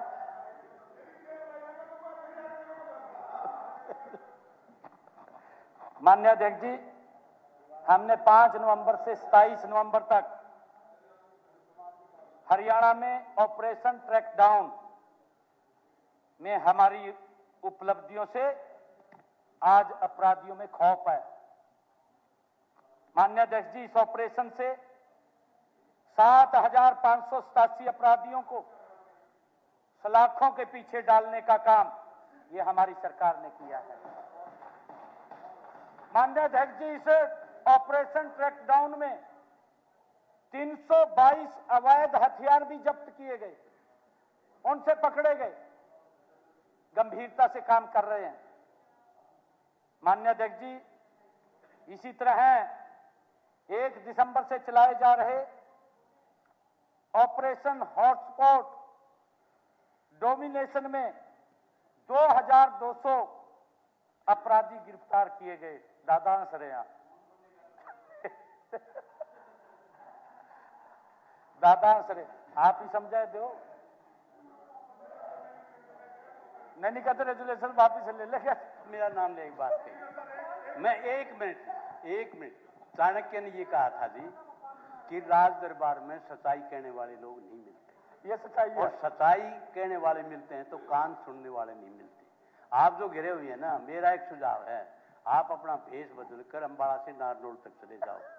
10% आदमी आपकी, वो जो है ना जी, एक बहुत रिस्पेक्टेबल गोत है सूरी, और वो जो है ना, एक जमींदार आदमी ने उसने देखा कि जी बोर्ड पे सूरी लिखा हुआ फलाना फलाना सूरी, तो उसने शर्मामते ने कहा, सूर साहब नमस्ते। बोले सूर साहब? बोला बाहर तो सूरी लिख रखा है। मैंने सूर तो कह दिया, बाप तो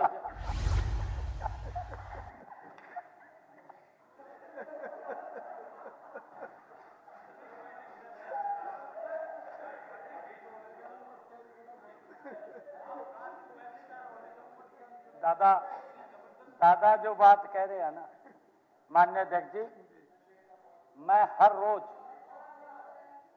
मैं जब भी जाता हूं, मैं रोड से जाता हूं, और जिस रोड के ऊपर से निकलता हूं, लगभग 5 से लेकर के 10 गांव में बीच में मुझे रोकते हैं लोग, और मैं उनकी बात 10 मिनट 20 मिनट जितना भी समय मेरे पे होता है, मैं उस हिसाब से रुक करके सुनता हूं। मैं सुनता हूं, देश बदल के भी गया हूं, आपके घर भी गया एक दिन, आपको पता नहीं है अभी। हाँ, देश बदल का गया, इसको पता नहीं लगा अभी तक है।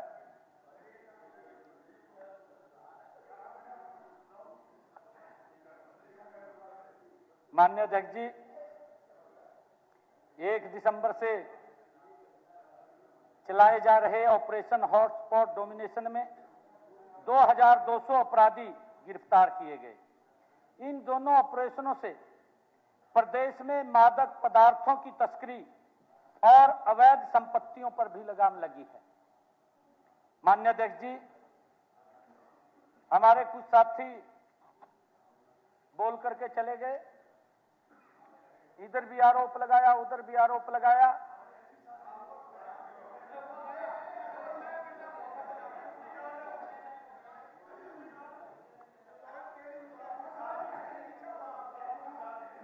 वो इनकी एक ही बात है, एक बार इनको जाना पड़ गया था तो उन्होंने संभाल लिया। हाँ, एक ही बात है, बिल्कुल।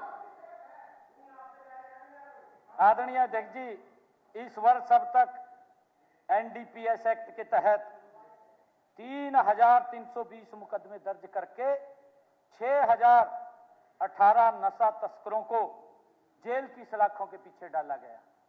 ये बात कह रहे थे माननीय अध्यक्ष जी, कहा जी साइकिल चलाई दिया, कहा उससे क्या नशा रुकता है, दौड़ लगाई दी, कहा उससे नशा रुकता है। यही बात कही है जी।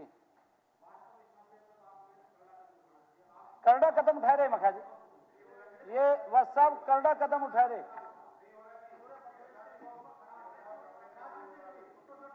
मैं आपको बता रहा हूं कि इस दिन के अंदर हमने 6,018 नशा तस्करों को, मैं आगे भी बता रहा हूं आपको, सलाखों के पीछे डाला है। और आदरणीय अध्यक्ष जी, इसमें से लगभग 1,500 तस्कर दूसरों राज्यों से थे, बाहर के थे, और इन तस्करों की 12 करोड़ रुपए से अधिक की संपत्ति भी जब्त की है। 12 करोड़ रुपए की इतनी बड़ी कार्रवाई माननीय अध्यक्ष जी हमारी पुलिस कर रही है, हमारी सरकार कर रही है। माननीय अध्यक्ष जी, हमारे कांग्रेसी भाइयों ने प्रदेश में बेरोजगारी बढ़ने की बात भी की, उसके अंदर लिखा था भी बेरोजगारी बढ़ गई, या तो खैर लिख दिया इन्होंने, है जी। लेकिन मुझे माननीय अध्यक्ष जी हैरानी इस बात की है, मैं देख रहा था अभी क्या क्या शब्द लिखे, मैं इसके बारे में भी बताना चाहता हूं। इस बारे में इन्होंने कोई आंकड़ा नहीं कहा, कोई बस खाली आरोप लगा दिया बेरोजगारी बढ़ गई कहा, और कोई आंकड़ा नहीं दिया। माननीय अध्यक्ष जी, और तो और, एक मिनट जी, मैं आपको बता रहा हूं जी, हाँ मैं बता रहा हूं जी। माननीय अध्यक्ष जी, हर बार की तरह इस बार तो इन्होंने CMI नामक संस्था की किसी रिपोर्ट का जिक्र नहीं किया अपने भाषण में, कुछ भी नहीं कहा भी किसकी रिपोर्ट आई किसकी नहीं। इब्जा वो पुरानी पता नहीं किसकी थी जी, वो प्राइवेट व्यक्ति था, उसकी थैकल ये उरासी अपना गुणगान करेगा, तो इतनी बेरोजगारी होगी, इतनी बेरोजगारी होगी। माननीय अध्यक्ष जी, मैं बताना चाहता हूँ मुख्यमंत्री जी, सदन का समय आधे घंटे के लिए और बढ़ाया जाता है, और मैं सभी सम्मानित सदस्यों को बताना चाहूंगा, मैं सभी मुख्यमंत्री जी, आप कह दो जी वापिस करते हैं। मैं सभी सदस्यों को बताना चाहूंगा कि अभी क्योंकि समय ज्यादा हो गया, तो अभी जो उपलब्ध था छोले कुलचे मंगाए हैं, 15 मिनट में आ जाएंगे, भूख लगे तो ले लेना जी। मुख्यमंत्री जी, इनकी तसल्ली तो हो गई है, MLA हॉस्टल में जवाब इनको मिल गया, वोटिंग करा लो और छुट्टी करो, और क्या। ये तो आप लोग तसल्ली होगी, जब कह रहे नहीं हुई तो हम तो बोल रहे हैं, जैसे आप लोग कह रहे नहीं हुई, तसल्ली तो हो गई। मैं तो बिल्कुल तैयार हूं, आप लोग जैसे तय करें। हाँ, सारी का जवाब दूंगा जी, सारी का जवाब दे रहा जी।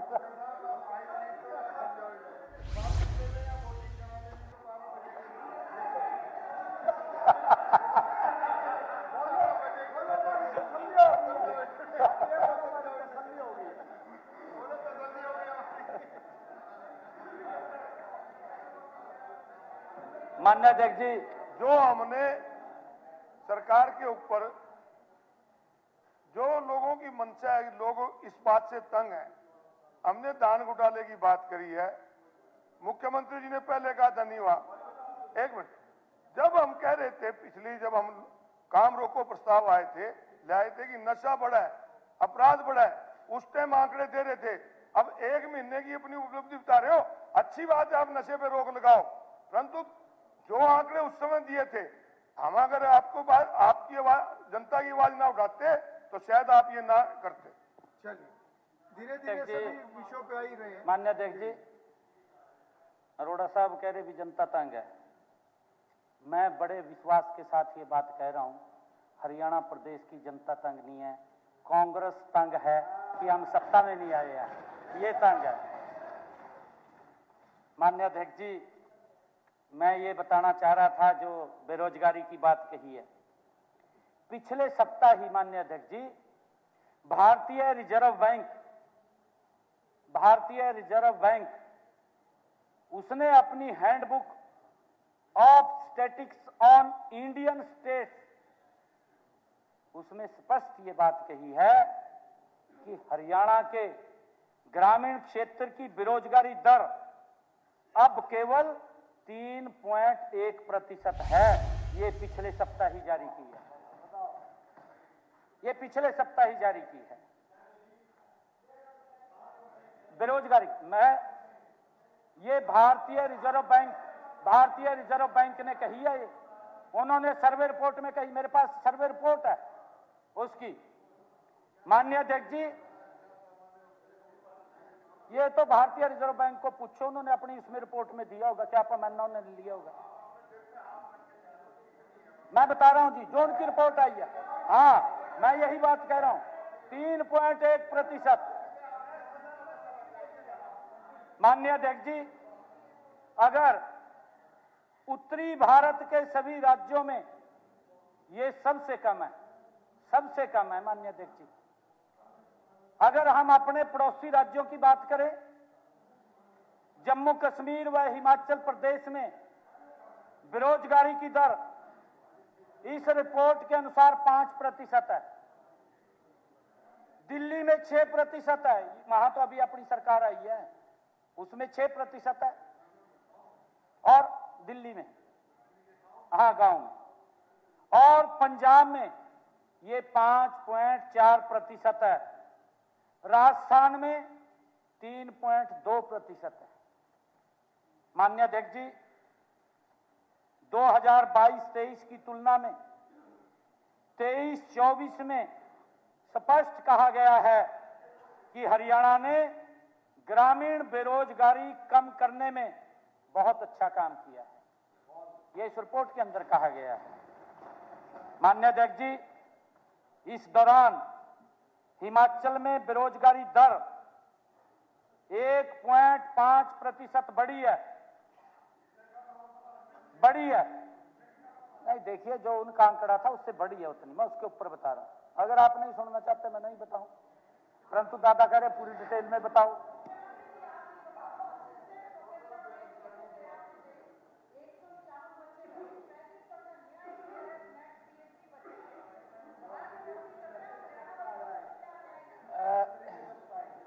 माननीय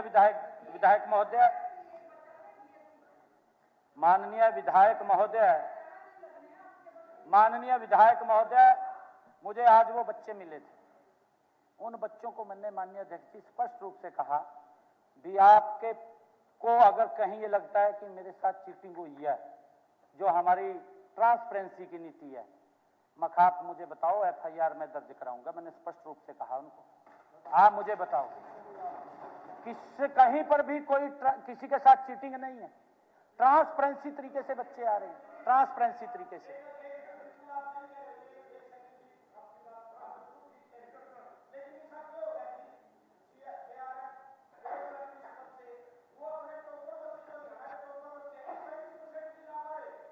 भाई मैंने उनसे सुझाव भी मांगा है, मैं कहा आप हमें सुझाव दो, तय भी लिख कर दे दे यार, तय भी दे लिख कर दे दे, नहीं सुझाव दे दे लिख। ठीक है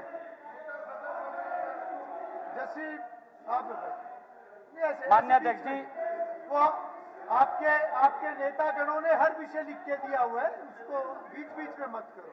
माननीय अध्यक्ष जी, जम्मू कश्मीर में जवाब दे रहे हैं, जम्मू कश्मीर में 1.6% बढ़ी, अरोड़ा जी, राजस्थान में 0.2% बढ़ी, बैठिए, पंजाब में 0.8% बढ़ी, रात को दुकानें बंद हो जबकि हरियाणा में यह 2.7% की दर से ये गिरी है, कम हुई है। माननीय अध्यक्ष जी, इसी तरह हरियाणा में शहरी बेरोजगारी की दर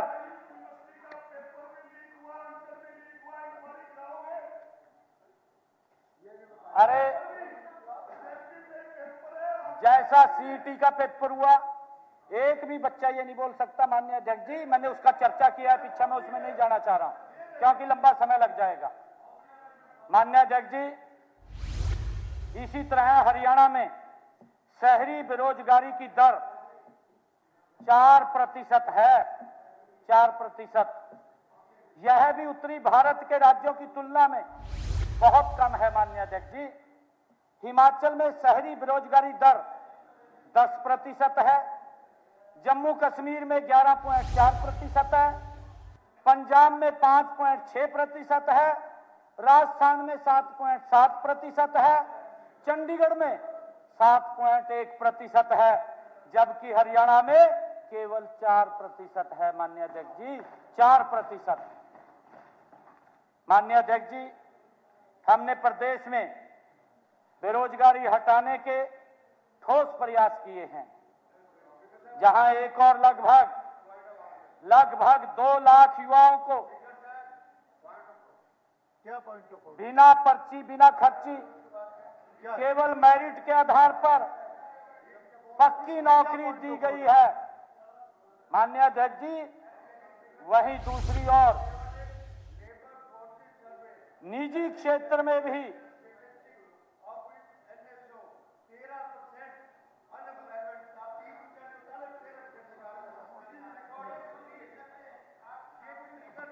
माननीय अध्यक्ष जी, मैंने भारतीय रिजर्व बैंक ये पॉइंट ऑफ ऑर्डर कैसे जो हो देश गया? की पता नहीं आप कौन सा आप प्रतिष्ठा बना रहे हो। देश की ऐसे रिकॉर्ड अलग कहाँ चीज से है, लेकर बट के this can't be A point of order.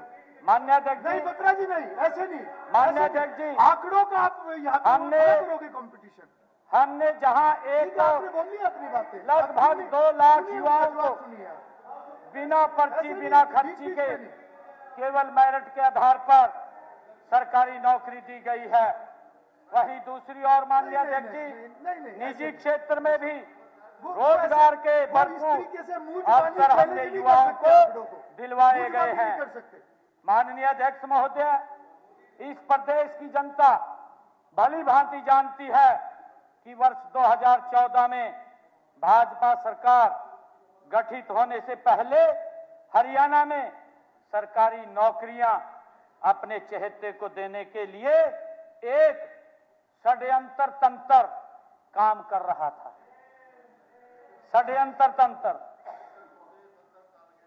यहाँ पर इसी विधानसभा में षड्यंत्र आपने कहा है जी। आपने षड्यंत्र कहा है। चैट दिया था एचपीएससी का नौकरी के आपने मामले में। षड्यंत्र कहा अपने भाषण में। इन्होंने कहा था एसआईटी बैठाएंगे, आज तक तो उसकी रिपोर्ट नहीं आई। मैंने चैट दिया था ऑन रिकॉर्ड, उसका क्या हुआ है भाई? माननीय अध्यक्ष जी, साफ साबित था किस तरह नौकरियां बेटी तुम्हारे माननीय अध्यक्ष जी, एचपीएससी में लिखित परीक्षाओं के आज तक नहीं आया। कितने साल जो हो गए? टॉपर थे नहीं अध्यक्ष जी, तो response इंटरव्यू करना चाहिए में ना। ऑन द 0 फ्लोर अंक ऑफ द देते हाउस थे माननीय अध्यक्ष चीफ जी। मिनिस्टर ने कहा 0 था अंक इसकी इंक्वायरी करेंगे और बाहर आज कर तक नहीं देते हुआ। थे 0 अंक दे करके। SC की न जाने कितनी भर्तियों में परिणाम आने से पहले ही अखबारों में फोटोएं छप जाती थी, नाम छप जाते थे। ये मैंने पहले भी कहा है, परंतु मैं उसमें नहीं जाना चाहता। हाँ, किस मंत्री का लगेगा, किस सांसद का लगेगा, किस विधायक का लगेगा, किस उच्चाधिकारी का लगेगा, किसका रिश्तेदार लगेगा, किसके मामे का छोरा लगेगा, किसके फुफ्फड़ का छोरा लगेगा, किसकी बुआ का छोरा लगेगा, ये पहले ही अखबारों में आ जाता था। माननीय अध्यक्ष जी, न जाने कितनी भर्तियों की माननीय हाई कोर्ट और सुप्रीम कोर्ट ने सीबीआई से जांच कराई है। माननीय अध्यक्ष जी, नौकरियों में किस प्रकार से भाई भतीजावाद, भ्रष्टाचार आधारित नौकरियां दशकों से चले आ रहे इस षड्यंत्र तंत्र को माननीय मनोहर लाल जी की दृढ़ इच्छा शक्ति ने उसको खत्म किया है। माननीय अध्यक्ष जी, उसने खत्म किया है। माननीय अध्यक्ष जी, मैं बताना चाहूंगा कि कांग्रेस के 10 साल के शासनकाल में 86,000 सरकारी नौकरियां दी गई। ये ऑन द रिकॉर्ड है। जबकि हमने पिछले 11 वर्षों में लगभग 2 लाख के करीब नौकरी देने का काम किया है। 2 लाख के करीब।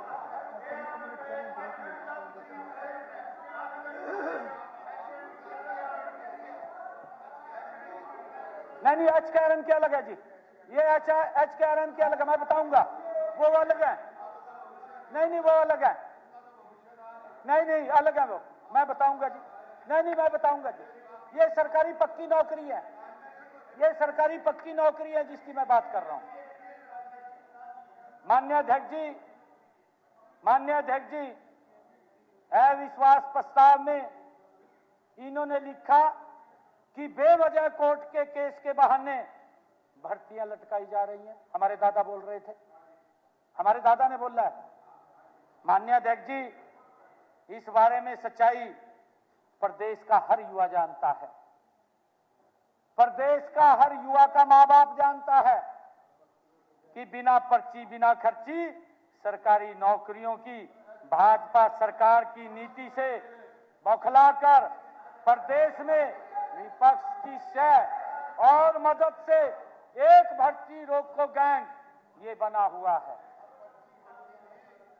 खर्चा चलता है तुम्हारा, अटैचियां चलती है, क्या बात कर रहे हैं आप?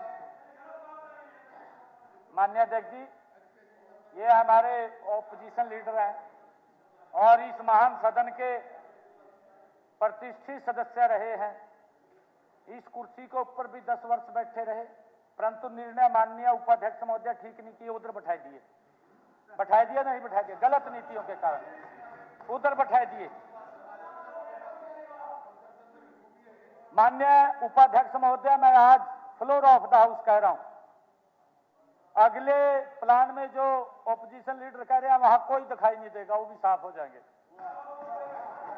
आप देखना जी, वो भी साफ होंगे।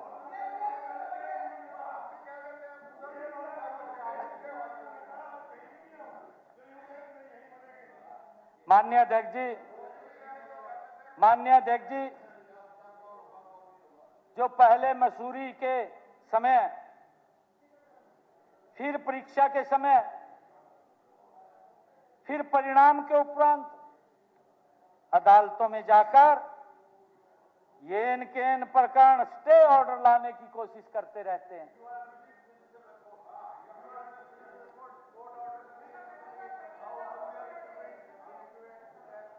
माननीय अध्यक्ष महोदय, इस अविश्वास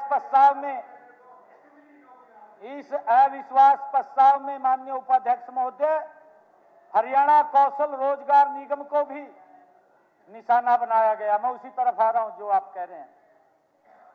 माननीय उपाध्यक्ष महोदय, बिना किसी आंकड़े उदाहरण के कह दिया गया कि इसके माध्यम से ठेके पर कम मजदूरी पर सरकारी काज को धकेला जा रहा है, यह आरोप लगाई दिया माननीय उपाध्यक्ष महोदय।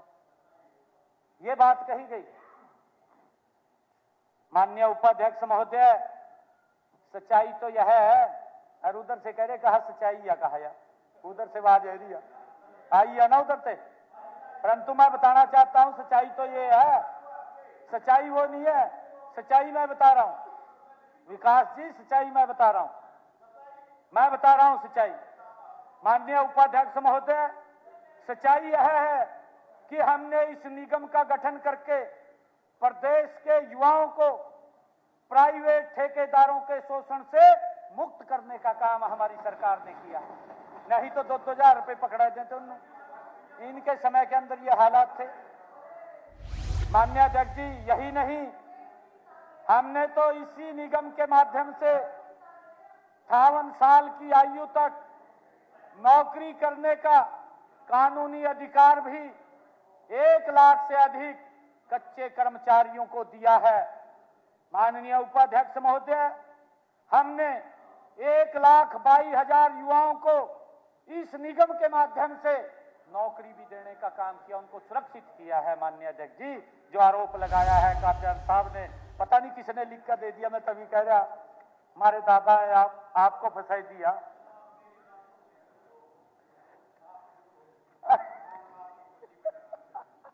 दादा, फिर आप कहते सर समझे तो पास सुनाओ कर दो, कहते घेर दो, कह दो आप, कहते वापिस ले लो इसको, कहते।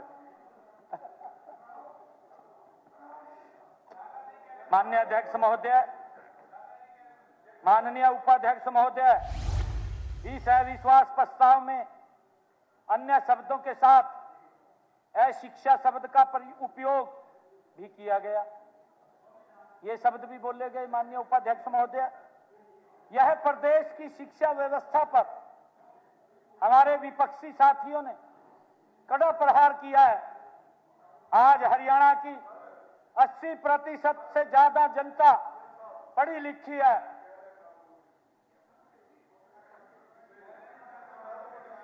भाई, और किसी का कहना ना मानियो, सिर्फ एक व्यक्ति का कहना मानना, एक व्यक्ति का कहना मानना, किसी का नहीं मानना। ये स्पीकर साहब तो थक कर चले गए अंदर बैठ जी। मीठा साहब बहुत शानदार और शरीफ और बड़े बड़ी आदमी, इनको चांस मिल रहा है। बच्चा इसमें ऐसा है जी, आप टू दी पॉइंट, अध्यक्ष जी को कह दो, मैं बैठ सदन की गरिमा के हिसाब से टू दी पॉइंट आप जवाब दे दो, और उसमें मैं बैठ जाऊंगा जी। ना नहीं, देखो आप ना, आप दाएं बाएं चलोगे, आप इधर चले उधर चले, कह दो आप कह दो ना ना, नहीं, आप टू दी पॉइंट जवाब दो। आप जवाब दो, आप जवाब दो। पुलिस अफसरों की सुसाइड केस में हाई कोर्ट की इंक्वायरी करवाए, जज की करवाओगे या नहीं करवाओगे? जवाब दो। आप लाइन क्यों कर गई? आप जवाब माननीय दो। उपाध्यक्ष आज भाई महोदय, 5 लाख किसानों को माननीय उपाध्यक्ष महोदय, पोर्टल पे था, आपने हमारा स्पष्ट 51,000 उद्देश्य है को दिया। कि आप दो प्रदेश जवाब। के किसी भी युवा को उस शिक्षा के लिए अपने घर से दूर न जाना पड़े। इसी लक्ष्य को लेकर हमने 20 किलोमीटर की दूरी पर कॉलेज खोलने की नीति अपनाई है। माननीय उपाध्यक्ष महोदय, पिछले 11 वर्षों में प्रदेश में 80 नए राजकीय कॉलेज स्थापित किए गए हैं। हमने कहा भी हम बाइकाट करते हैं, आप सब्जेक्ट रीटेक कर रहे हो। बोला कोई बात नहीं, 10 मिनट में खत्म, बाइकाट ना करो, बैठ जाओ। अब आप यही चाहते हो कि 1 घंटा और बोलोगे तो हमें जाना पड़ेगा। और कोई बात थोड़ा ऐसी दूसरी बात है, रेलेवेंट तो आप बोल ही रहे, रेलेवेंट तो बोल ही रहे, आप कह तो दो, आप कहो जी। रेलेवेंट तो बोल ही रहे आप किसी हाथ में। सर मेरे को 1 सेकंड की बात बोल रहा स्पीकर सर, नहीं, देखिए 1 सेकंड। दादा आरोपी लगा रहे मेरे ऊपर, आप कह दो नहीं, सर, आरोपी मेरे ऊपर लगा रहे। काजन साहब वो मार दो ना बात ये।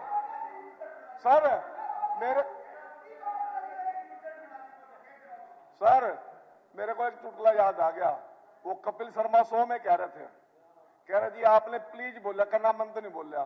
कह देख प्लीज आ तो रही थी, रहूं नहीं बोला, तेरी मर्जी, प्लीज तो रही आ। अब आप समझो ना समझो। माननीय अध्यक्ष जी, आज विश्वविद्यालयों की कुल संख्या हरियाणा में 56 हो गई है, जो वर्ष 2014 में 43 थी। मान्य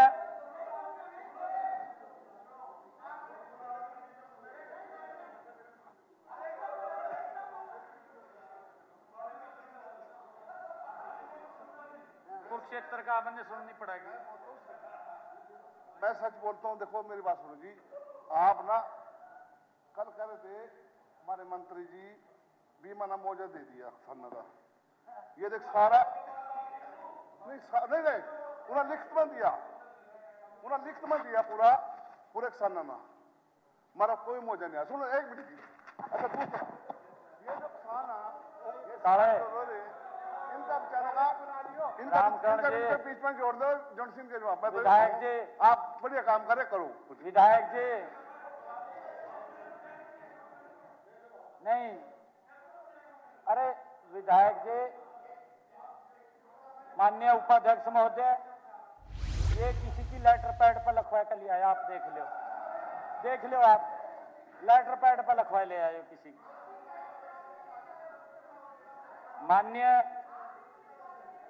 माननीय उपाध्यक्ष महोदय, इसी तरह हमने चिकित्सा शिक्षा के क्षेत्र में भी हमने उल्लेखनीय विस्तार इसमें किया है। प्रदेश में मेडिकल कॉलेजों की संख्या 6 से बढ़ा करके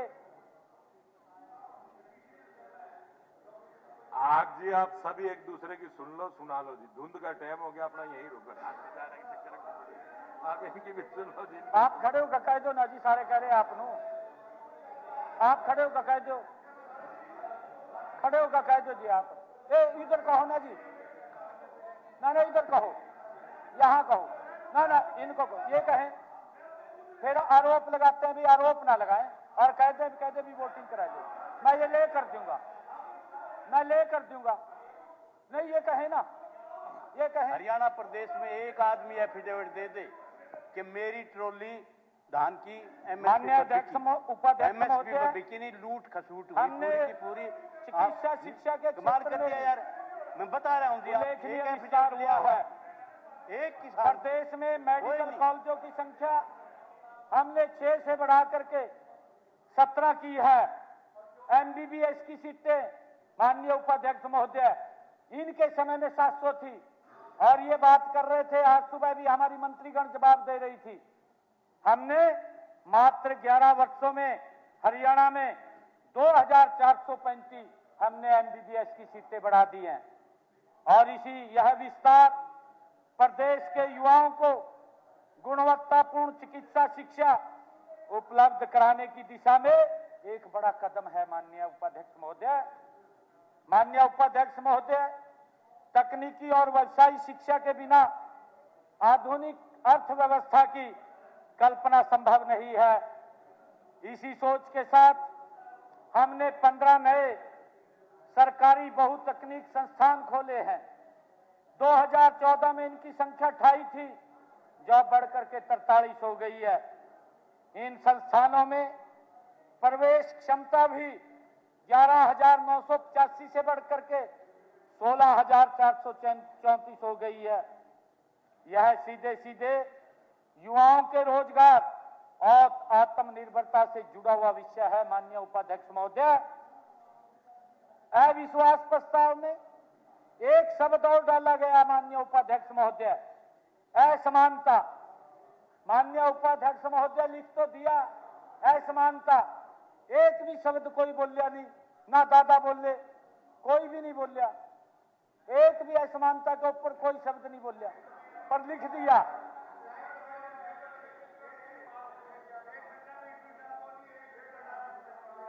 माननीय उपाध्यक्ष महोदय, मैं बताना चाहता हूं, असमानता शीर्षक से अक्टूबर 2025 में विश्व बैंक द्वारा जारी की गई रिपोर्ट के अनुसार भारत में पिछले 11 वर्षों में गरीबी दर 16.2% कम होकर 2.3% रह गई है। ये हरियाणा के अंदर इस असमानता के अंदर ये रिपोर्ट आई है। माननीय उपाध्यक्ष महोदय, माननीय उपाध्यक्ष महोदय, इस अवधि में कुल 17 करोड़ 10 लाख भारतीय गरीबी रेखा से ऊपर उठे हैं। और यही नहीं, 171 देशों में से 3 देशों स्लोवेनिया तथा बेलारूस को छोड़कर असमानता का अंतर्राष्ट्रीय सूचकांक गिनी इंडेक्स भारत में सबसे कम है। बत्रा जी बोलना चाह रहे हैं, बोलिए जी। करोड़ 78 लाख की पॉपुलेशन है और आपके बीपीएल की बेनिफिशियरी 2 करोड़ 13 लाख है। मैं देश तो की कौन बात सी कर रहा स्टेट की बात करते हो आप? मैं आपकी देश की फिगर, बात- आपके मंत्री की फिगर आपने आप सुना अभी रिकॉर्ड के ऊपर निकाल के दे सकते माननीय हो। उपाध्यक्ष जी ने सुना नहीं है। 2,78,000 इन्होंने सुना नहीं है। 2 हमें क्या करोड़ बोलना 13 है? लाख बेनिफिशियरी और इन्होंने कार्ड सुना के नहीं ऊपर है। आप कहते हैं कि प्रदेश तरक्की कर रहा है, कहां से तरक्की कर रहा है? माननीय सारी उपाध्यक्ष गरीबी और महोदय, मुख्यमंत्री जी जवाब दे सबको रहे हैं। राशन दे के आप वो कर रहे हैं, सब कुछ कर रहे हैं। कहा गरीबी का बुरा हाल माननीय है। उपाध्यक्ष महोदय, इन्होंने सुना नहीं है ठीक, क्योंकि मैंने कहा है कि डॉक्टर रघुवीर का ध्यान से निवेदन करो, मेरे से मत करो। इन्होंने ठीक तरीके से सुना नहीं। मैंने पूरे देश की बात कही है, ये इसको प्रदेश में लेकर के जा रहे हैं। मैंने देशों के नाम भी गुणे हैं, इन 3 देशों से हमारी ज्यादा है, हमारे से 3 देश ऊपर है। माननीय उपाध्यक्ष महोदय, प्रदेश की बात है तो उस टाइम चेयर माननीय उपाध्यक्ष महोदय, यहाँ देश की बात, इसका प्रदेश की अर्थ बात है करो। कि अमेरिका, क्या इंग्लैंड, क्या रूस, क्या चीन, आज भारत में आर्थिक असमानता 167 देशों में हुड्डा साहब ये उनसे कम है। देखो आप जो ना बात करो जो मतलब की हो, जो मकसद की हो बात, सबको मालूम है इन्हों समझा दो, क्या कहते वापिस ले लो। क्या स्थिति है आज। मतलब मेरे समझ में नहीं आया। इन्हों अगर आप ये समझाओ ना, चाहते हो कहते वापिस हम ले चले लो। जाए, हम चले आप जाएंगे। कहते वापिस ले लो, कहते सदन को आप सीरियसली नहीं ले। माननीय उपाध्यक्ष महोदय, आप इस तरह जो कर अध्यक्ष महोदय, इस तरह राशन कार्ड सदन की का बात टाइम जो है ये तो मैं हम नहीं चले कह रहा जाएंगे। हूँ। ये सेंट्रल माननीय का मिनिस्टर उपाध्यक्ष कह रहे हैं। महोदय, सेंट्रल यह संभव हुआ है देश के यशस्वी अध्यक्ष प्रधानमंत्री महोदय, अध्यक्ष महोदय, नरेंद्र मोदी जी द्वारा शुरू की गई मुख्यमंत्री जी एक मिनट, प्रधानमंत्री जन धन योजना, DBT, rolling Ayushman Bharat, stand up India. एक मिनट, आपने राशन कार्ड की बात कही, एलिगेशन एक क्या बार है? शांत प्लीज। हुड्डा एलिगेशन साहब बोल रहे हैं, एक बार शांत। राशन कार्ड की बात कही, एलिगेशन क्या है? इलेक्शन से पहले तो राशन कार्ड बनवा दिए और उसके बाद 13 लाख काट दिए। कोई मैं नहीं कह रहा, ये सेंटर का मिनिस्टर की जवाब है ये। 13 लाख राशन कार्ड दिए, वोट ले ली, राशन कार्ड दिए। और वोट चोरी क्या होती है? यही होती है। 13 लाख वोट कार्ड दिए, उसका जवाब नहीं दे रहे। उसके माननीय उपाध्यक्ष जी, उसका जवाब दो ना, क्यों बनाए और क्यों काटे? सवाल तो इस बात का है, माननीय क्यों बनाए और उपाध्यक्ष क्यों जी, काटे? आप सभी शांत हो जाएगा। और माननीय डिप्टी स्पीकर साहब, ये माइक खोल दो। देखो, हम तो पहली बार चुन के आए और दो मुख्यमंत्रियों की विरासत लेकर आए। हमारे को तो सदन में नई चीजें देखने को मिल रही हैं, बड़ी अच्छी बात है। लेकिन एक बात की गारंटी देता हूं आज, गारंटी दावे के साथ, जब तक प्रदेश के माननीय मुख्यमंत्री नायब सिंह सैनी जी का नेतृत्व है, भूपेंद्र सिंह हुड्डा जी के नेतृत्व में, विपक्ष के नेता में, कांग्रेस दोबारा कभी अविश्वास प्रस्ताव लाने की जरूरत नहीं कर सकते। मैंने बिठा दिया, पहले बिठा दिया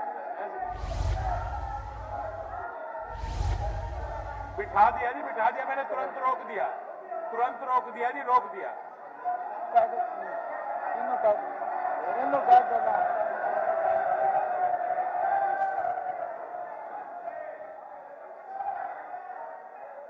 आप सब बैठ कर जवाब लेके जाओ आराम से। मेरा सबसे निवेदन है, एक बार बैठ के कोई बीच में बोलना नहीं और जवाब ले लीजिए। क्या जवाब? नहीं, सीरियस साहब, नहीं। सदन का समय आधे घंटा बढ़ाया जाता है जी।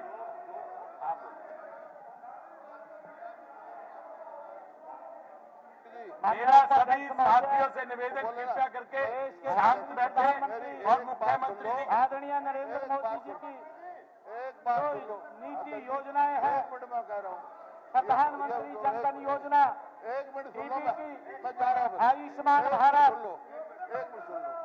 कृपया सब शांत हो जाइए प्लीज। हुड्डा साहब बोल रहे, प्लीज आप सभी एक बार बैठिए।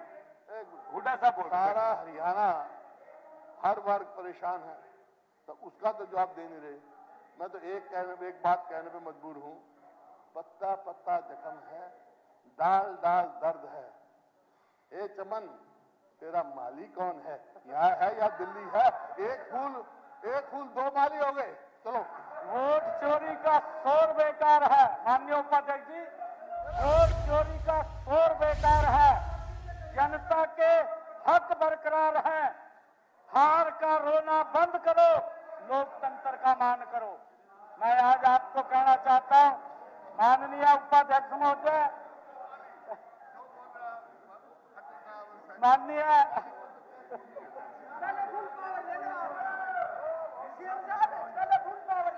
वो भी बाज गए, इन वाले भी बाज गए।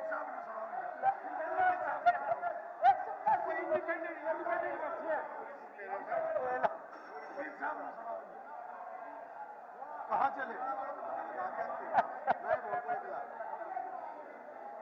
चलिए जी, मुख्यमंत्री जी। माननीय उपाध्यक्ष महोदय, देश के यशस्वी प्रधानमंत्री कोई आ जाएगा। आदरणीय नरेंद्र मोदी जी के नेतृत्व में Ayushman Bharat, stand up India, PM गरीब कल्याण अन्न योजना, पीएम विश्वकर्मा योजना जैसी अनेक दूरदर्शी योजनाओं के सफल क्रियान्वयन से हुआ है। माननीय अध्यक्ष जी, हरियाणा में इन योजनाओं तथा ई गवर्नेंस के माध्यम से कांग्रेस के समय का वह सिस्टम खत्म हुआ है जो बिचौलियों और रसूखदार लोगों को गरीबों के हक पर डाका मारने का जो काम करते थे। माननीय अध्यक्ष महोदय, खेल और खिलाड़ियों को लेकर जो आरोप इस अविश्वास प्रस्ताव में लाए गए हैं, वे बुनियाद हरियाणा की इस गौरवशाली पहचान पर भी सवालिया निशान लगाने का कुप्रयास है जो देश दुनिया में खिलाड़ियों की धरती के रूप में स्थापित हैं। माननीय अध्यक्ष महोदय, मैंने शुरू में अपने शब्दों में कहा था कि ये 2024 में 22 फरवरी को ये अविश्वास प्रस्ताव लेकर के आए थे। माननीय अध्यक्ष महोदय, वॉकआउट करके चले गए थे। आरोप लगाना तो बड़ा सस्ता है, कोई जोर नहीं लगता। हरियाणा प्रदेश की जनता देख रही है, आज एक एक सीट विपक्ष की खाली है। माननीय अध्यक्ष महोदय, 2029 के चुनाव में एक भी दिखाई नहीं देगा, सारे के सारे साफ होंगे। ये छोड़ करके चले गए। ये प्रदेश के लोगों के हित की रक्षा नहीं कर रहे, ये प्रदेश के लोगों के हितों के साथ खिलवाड़ कर रहे हैं, ये विपक्ष की भूमिका नहीं अदा कर रहे। माननीय अध्यक्ष महोदय, इन्होंने आरोप लगाए इस अविश्वास प्रस्ताव में कि वे बुनियाद और हरियाणा की इस गौरवशाली पहचान पर भी इन्होंने सवालिया निशान लगाने का कुप्रयास किया है। जो देश दुनिया में खिलाड़ियों की धरती के रूप में स्थापित है।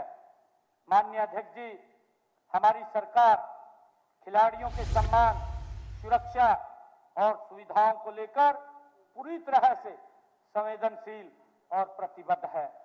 किसी भी दुर्घटना की स्थिति में हमने कभी जिम्मेदारी से मुंह नहीं मोड़ा है, बल्कि जवाबदेही तय की है, कारणों की समीक्षा की है और सुधारात्मक कदम उठाए हैं। माननीय अध्यक्ष महोदय, हमें गर्व है माननीय प्रधानमंत्री नरेंद्र मोदी जी के कुशल और दूरदर्शी नेतृत्व में पिछले 11 वर्षों में खेलों के क्षेत्र में ऐतिहासिक प्रगति हुई है। ओलंपिक हो, पैरा ओलंपिक हो, कॉमनवेल्थ गेम हो, एशियन गेम हो, हर जगह हमारे खिलाड़ियों ने भारत का परचम लहराने का काम किया है। माननीय अध्यक्ष जी, देश के यशस्वी प्रधानमंत्री आदरणीय नरेंद्र मोदी जी ने खेलो इंडिया, फिट इंडिया जैसे अभियानों ने खेलों को जन आंदोलन बनाया है। माननीय अध्यक्ष महोदय, और युवाओं को एक नई दिशा देने का काम किया है।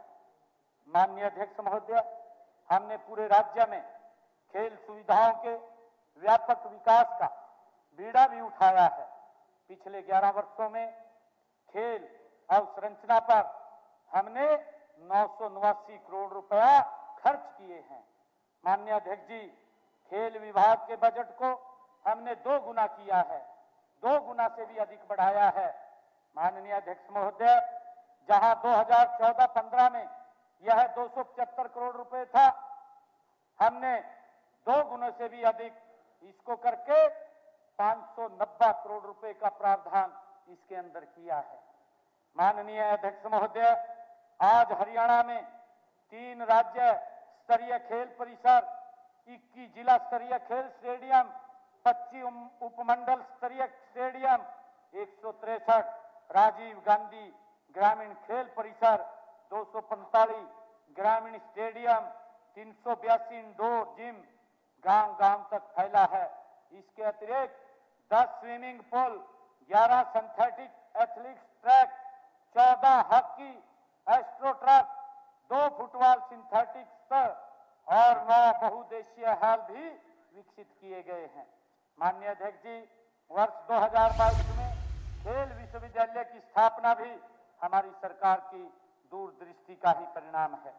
माननीय अध्यक्ष महोदय, हमारी सरकार ने केवल खेल सुविधाएं नहीं दी, बल्कि खिलाड़ियों के भविष्य को सुरक्षित करने का भी ठोस प्रबंध किया है। क्लास 1 से क्लास 4 तक की सीधी भर्ती में खिलाड़ियों के आरक्षण का प्रावधान किया गया है। माननीय अध्यक्ष जी, अब तक हमने 231 खिलाड़ियों को सरकारी नौकरी दी जा चुकी है। पदक विजेता खिलाड़ियों को 6 करोड़ रुपए तक नगद पुरस्कार दिया जाता है। अब तक 641 करोड़ रुपए से अधिक की पुरस्कार राशि खिलाड़ियों को प्रदान की जा चुकी है। माननीय अध्यक्ष जी, ये केवल आंकड़े नहीं, बल्कि खिलाड़ियों के प्रति हमारी सरकार की संवेदनशीलता, सम्मान और संकल्प का जीवंत प्रमाण है।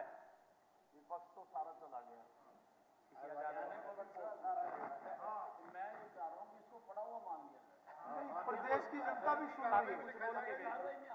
प्रदेश की जनता सुन रही है, अगर आप सुनाना चाहें तो सुनाएं। नहीं, जैसा और नहीं तो हाउस का, जैसा हाउस का।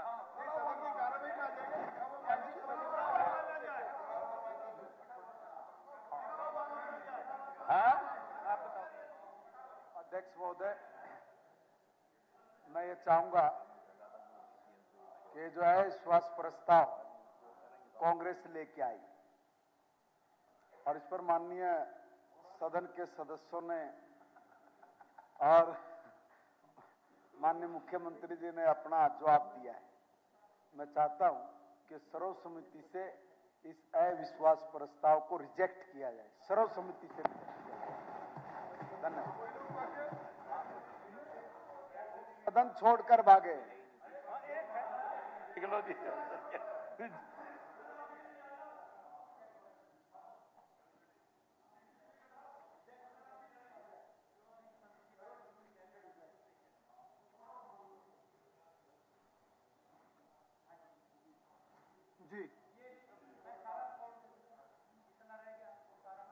कर दूंगा, उस पे लेकर देता हूं जी मैं, ठीक है। क्योंकि माननीय अध्यक्ष जी, संसदीय कार्य मंत्री जी ने कहा है क्योंकि कांग्रेस अपने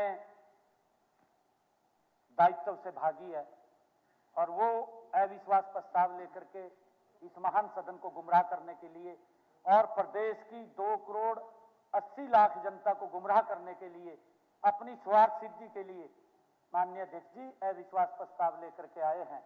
और संसदीय कार्य मंत्री ने कहा और हमारे वरिष्ठ नेता अनिल विज जी ने कहा कि जब सुनने वाला कोई नहीं है इसको रिजेक्ट कर देना चाहिए।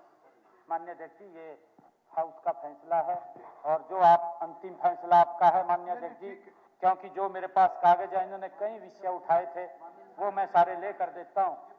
उनको आप पढ़े हुए मान्य ले कर दीजिए, ये वो पढ़े हुए माने मान्य जाएंगे। हाँ जी। उनको ले के 1-2 विषय हैं जो आपने बोलना चाहिए।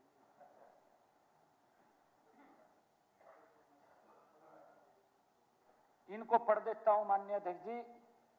इन्होंने बड़ी लंबी बात कही है कि वोट चोरी की एक लंबी चौड़ी प्रेस वार्ता राहुल गांधी ने की थी। हरियाणा को विशेष रूप से कोट किया था माननीय अध्यक्ष जी, हरियाणा को टारगेट किया गया। मैंने कहा भी है माननीय अध्यक्ष जी, अपनी प्रेस कॉन्फ्रेंस के अंदर कहा था भी राहुल गांधी को किसने स्क्रिप्ट लिख करके दे दी, दुर्भाग्यपूर्ण है। कौन व्यक्ति हैं, उनकी जांच होनी चाहिए। और गरीब आदमी मरवाई दिया बेचारा।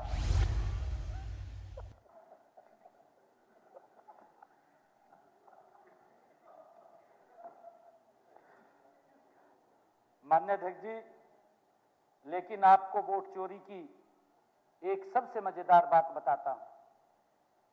जिस विधानसभा की वोट चोरी की बात राहुल गांधी ने की है, वहां पर विधानसभा और लोकसभा दोनों में कांग्रेस जीतती है, जिस बूथ की उसने बात करी है।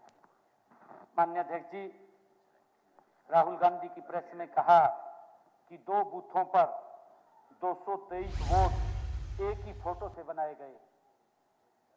माननीय अध्यक्ष जी, मैं बता दूं कि ये 223 वोट का जिक्र जिस विधानसभा में किया गया वहां से विधायक की कांग्रेस की जीती है।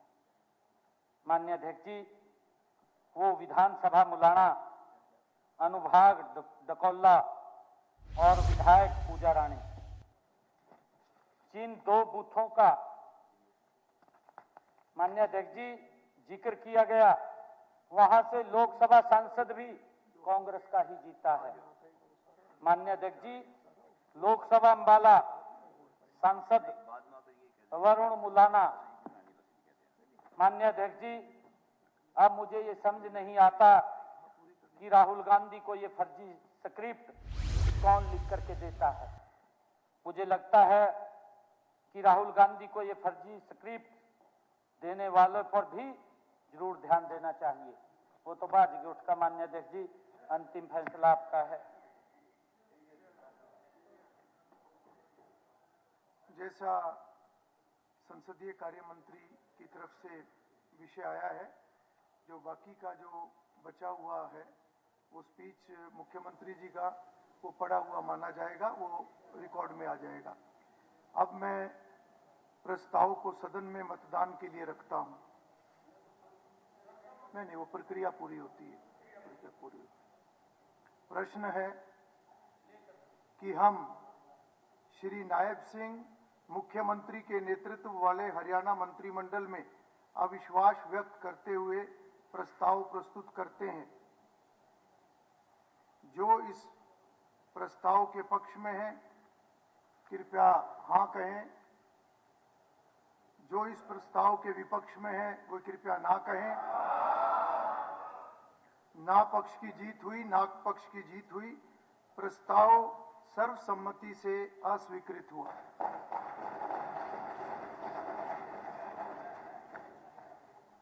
माननीय सदस्यगण, अब सदन सोमवार दिनांक 22 दिसंबर 2025 प्रातः 11 बजे तक के लिए स्थगित किया जाता है।